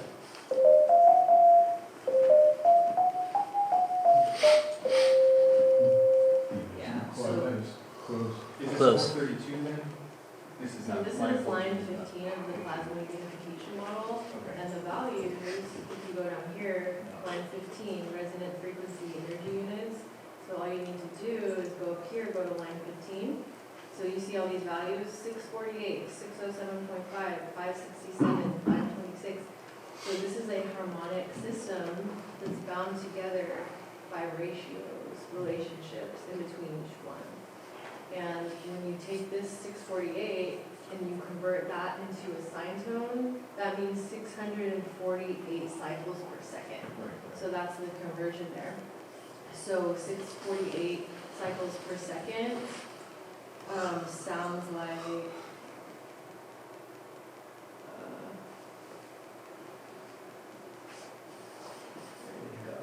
There you go. okay, 648. That's 648. That's 648 hertz. So that would be the A node, or Just So it might not have a correspondence in the 432 tuning system. It's a totally Okay. different tonal set of relationships, A. with the exception of some similarities, some similar ratios. Well, say I had a plant and say I put out a tune, I could come in and give you a recording of what the plant sounded like. Could you put that into your system and recreate its resonant frequencies and get it to coherent? Yeah, so that just reminds me, I wanted to show you guys two different apps, free apps to download if you're interested in this subject. Two very important apps. So the first one is called in-track tuner. Sorry, Number one. in-track what? Yeah, letter N. Yeah. In-track tuner. In-track what? I have it. In-track Tuner. The letter N and then track. And N track. And? In-track tuner. Okay. Yeah, just the letter N and then track. tuner. Yeah, so in-track tuner allows you to find the resonant frequency emanating from anything. So if I just go like this, 468. And that's the You do that a spectrum. lot. That's the same. You did that twice yesterday. It was, that pitch was almost the same all 3 times. Yeah. So Okay. that, so. Can you so put in yeah, a recording of a sound track? Yeah, you can find the resonant frequency. Anything, of any soundtrack? Yeah, there's multiple apps, free apps. You can do it in the computer with a real good mic if you want real precision. Right, cool. Yeah. So those Tibetan bowls, you know, that have a frequency example. specific bowl that you can buy, and you Yeah. hit it with a gong, you know, or whatever, and then there's a I can't say that word. Reverberation. Yeah, I mean, it's gotta be one bouncing off the other. I mean, you can play that into your model. Okay, so the next thing we're going to get into is the actual demonstrations from the frequencies of the Plasmoid Unification model. And again, I just wanted to emphasize, my whole journey involved the quest to finding the most coherent geometrical base units of frequency that I could use as building blocks for my music production. And, you know, started with the 432, got into the Indian tuning systems, and then when I started cracking the code and converting the Plasmoid Unification model frequencies into a tuning system, my mind was blown, because this was the first time ever I found a system that had 32 frequencies. 32 is the number of notes in each line. I was blown away because all 32 frequencies could be playing simultaneously, and it would incur a stable, unmoving, still standing wave of a geometry. So for me, that was super, super exciting. So I decided to convert this entire thing into a playable tuning system. So now we're gonna look at the oscilloscope. So we're gonna start with line 15. That was the one I actually made first. Line 15 is resonant frequency energy units. So the 1296 that Malcolm was talking about, and I'm sure he could do a whole lecture just on that. It's the melting point of when protium turns into hydrogen. And each one of these different lines that I turned into a tuning system has a different sort of set of geometrical patterns. And for some reason, I liked line 15 the best because the images that were coming through were like little anime characters, like little Pokemon, and like the names of the files are like Tiger Alien, Butterfly Star Fairy. So it's all kinds of just little kittens and creatures that are coming through line 15. So we're gonna start off by looking at Butterfly Star Fairy. And so this is the combination of 4 frequencies from the Plasmoid Unification model, line 15.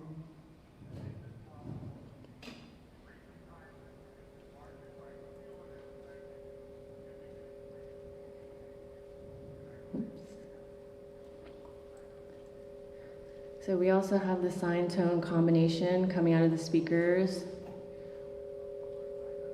Turn it down. Yeah, so this right here is 4 of the frequencies converted into sine tones. So 4 of the measurements in frequencies hertz. And those 4 are right here. You can see them. And I'm just gonna scroll through and mute and put in some of these different frequencies.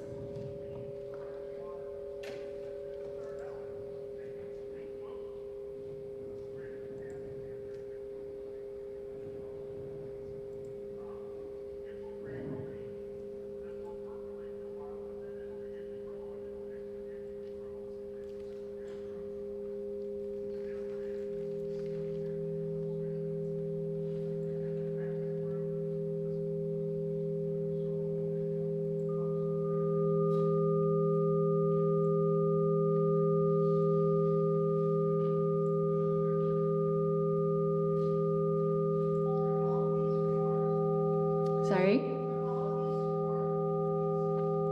Sorry, say it again? Oh, I can't remember. All of these four frequencies, four times? Oh, yeah, so right now what I'm doing, so the first one you saw, the butterfly star fairy, that was 4 frequencies, and so now what you're watching me do on the screen is muting and unmuting more frequencies. So right now I have 607.5, 526.5, 405, 202.5, 162.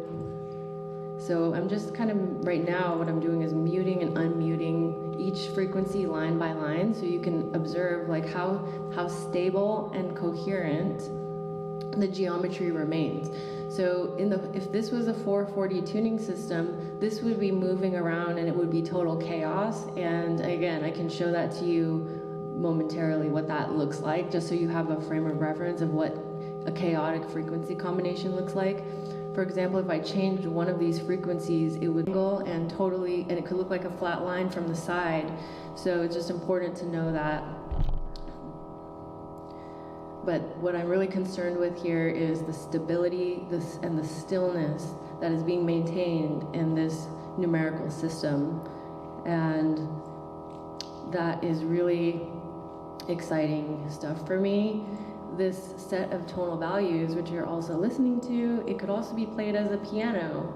So musicians out there could use this tuning system to make melodies, beautiful melodies and music.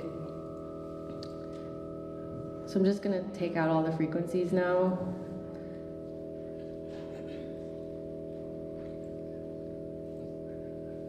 And then we can look at some other lines next.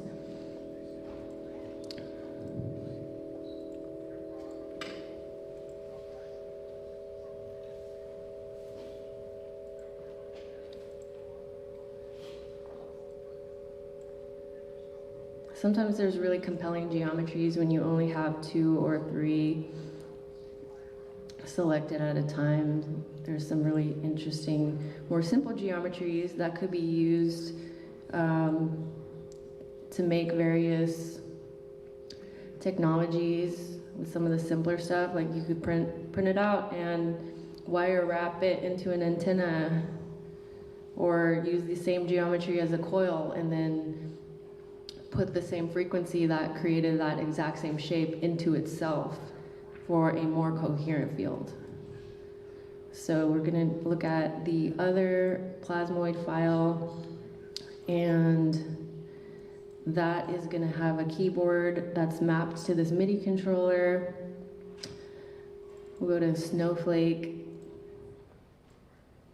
And so in this so that particular file was only line 15. And I had mapped out each frequency in a slightly different way. But I have this other file which contains all of the lines 11 to 23 and maps each one into this special MIDI controller. Okay, so we'll just go now to line 14. Line 14 is light. So that one we were just looking at was 15. Now we'll just go to 14.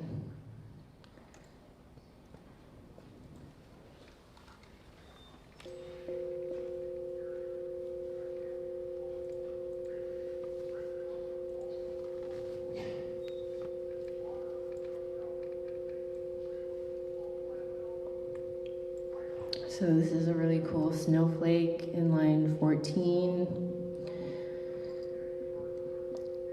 You're also listening to that snowflake as well, and it's also being projected into the electromagnetic field with this coil. So I'm just gonna mess with this one using the pitch slider.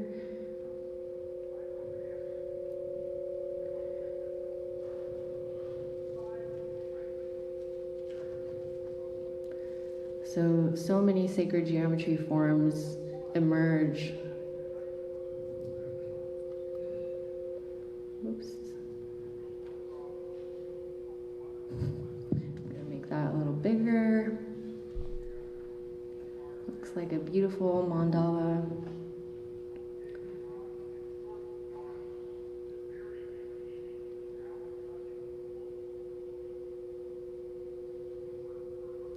So what you're observing is frequencies interacting with each other. So this is programming your synesthesia pathways in your brain to understand the geometry of sound, which there is one.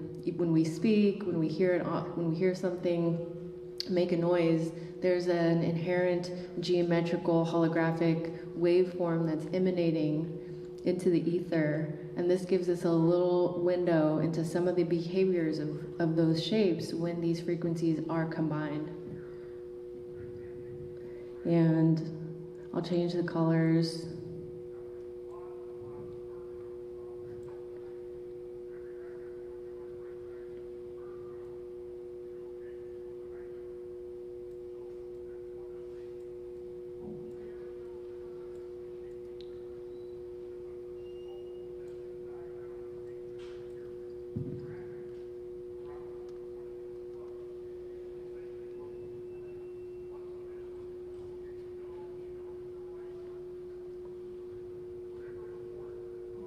So these toroidal shapes come up a lot, and the flowers come up a lot,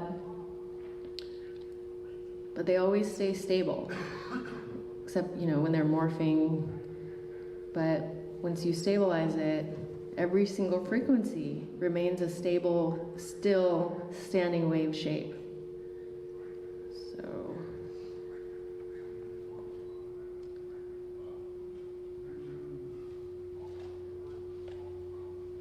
and again, so when you modulate the amplitude, that can modulate the way the shape looks. So I'm just changing the amplitude or the voltage of one particular pitch or frequency, and that's what's creating these shifting patterns.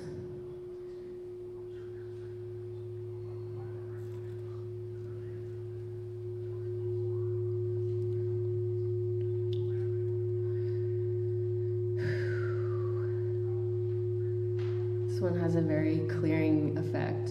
I feel like it's clearing energy.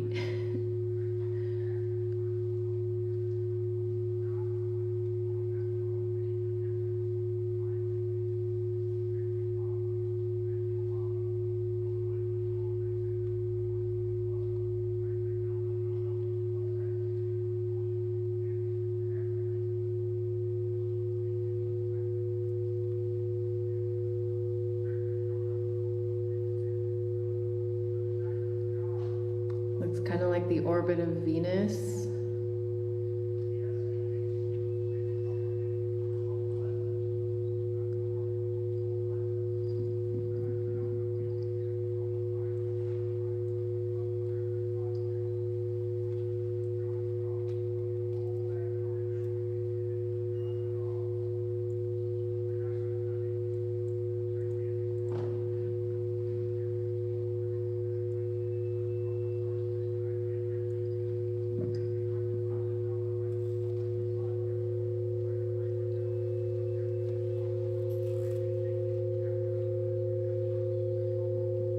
This can be explained by mathematics as well. When you do calculations of sine and cosine functions of different relationships to different frequencies, this could be mapped on a polar coordinates grid. So it's where math and physics and science and art all intersect is with frequency and geometry.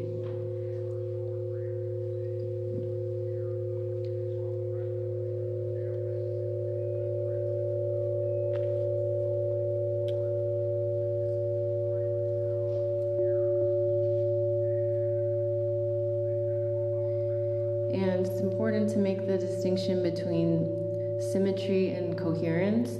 So sometimes I'll have a lot of frequencies playing and it won't be the most symmetrical shape from this particular angle. But my main concern is the stillness of it. The stillness, the fact that all these frequencies are keeping each other in balance. And like I showed you, once you change one, the whole thing starts getting really wobbly and out of order. So stability is what I'm looking for. So yeah, that's line 14. Your DNA just got a little tune-up. This is another way of infusing you with plasmoids. So we can check out another line. That was line 14. Does anyone have any requests?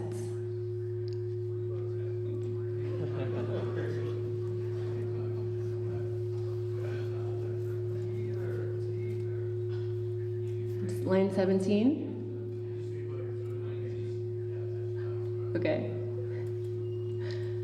Check out line 17.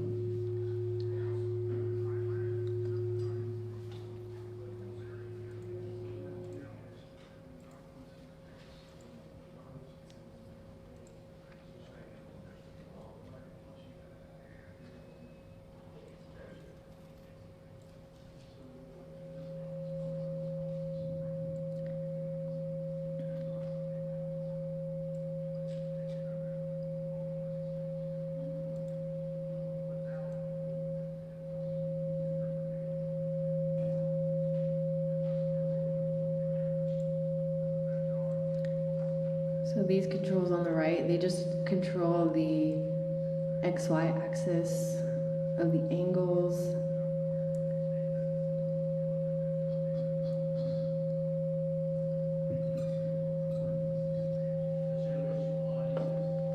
So this was the request for line 17, Aether.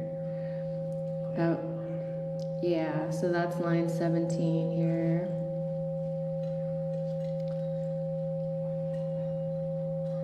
Line 17, that's the purple one.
Rose curves, 7-petaled rose curve. This rose curve is created using a specific ratio. So two numbers that are related through a specific ratio we'll create this.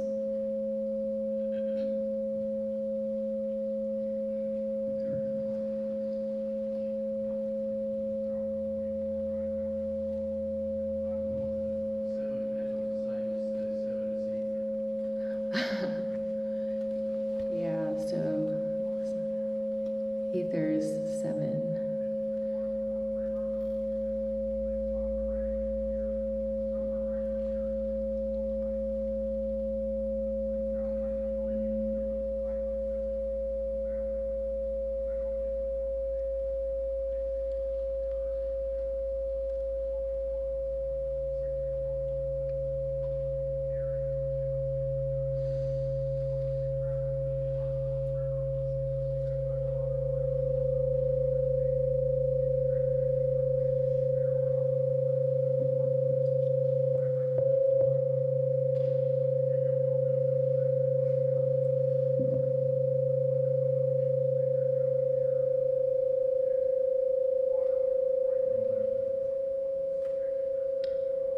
It's fun just to play with the basic torus.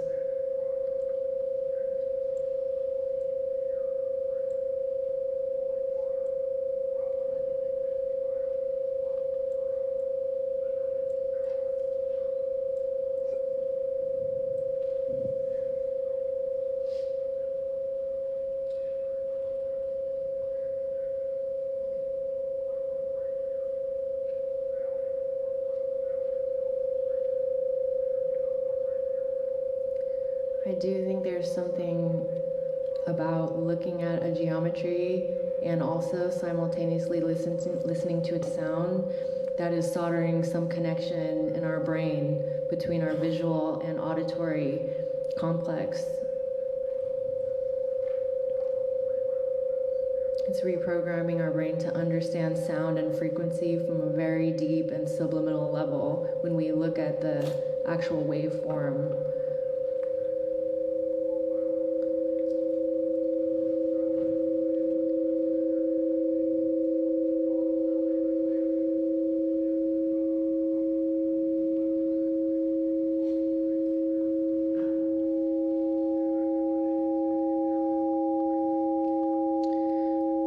So I'm gonna take this to the next step here, and I found this cool geometry that's really pretty. So what I'm gonna do now is I'm going to imprint this into the electromagnetic field using the coil, the rodent coil. And I'm gonna prove to you that that's what's happening with the EMF mic. So we'll take this geometry,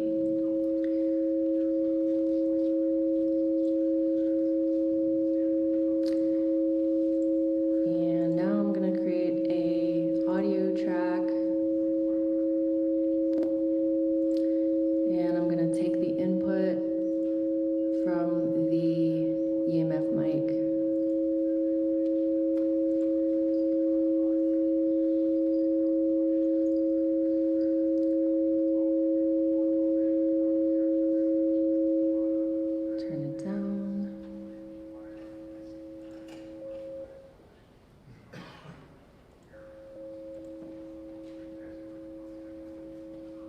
When the sound stops like that, it creates an energetic vacuum, a toroidal vacuum, like that on-off thing that I was talking about. So when the music is on and then it turns off, you might have this feeling of like a clearing sensation because a vacuum was just created.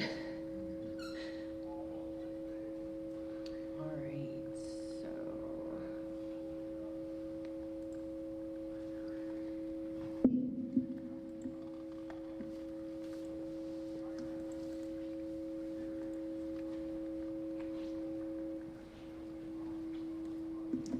So I'm dragging the oscilloscope into the track with the EMF mic so we can visualize the EMF mic's information of the electromagnetic field. So we're going to visualize the electromagnetic field.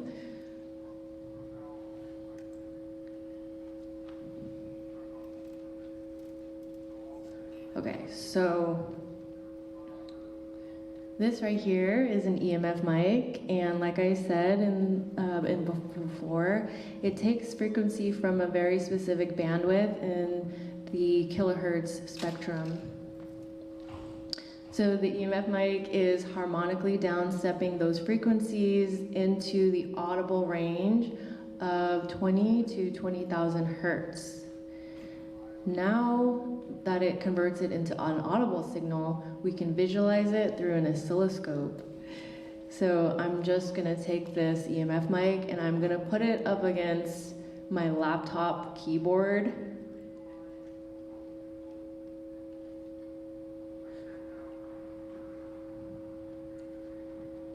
And that is the level of chaotic electromagnetic radiation that is getting absorbed and grounded into your cells and into your body, consuming your energy every single time you touch your laptop. So again, my number one piece of advice, get an external keyboard. You're gonna have more energy, you know, it's a fact. And you can see there's absolutely no EMF coming off of this keyboard.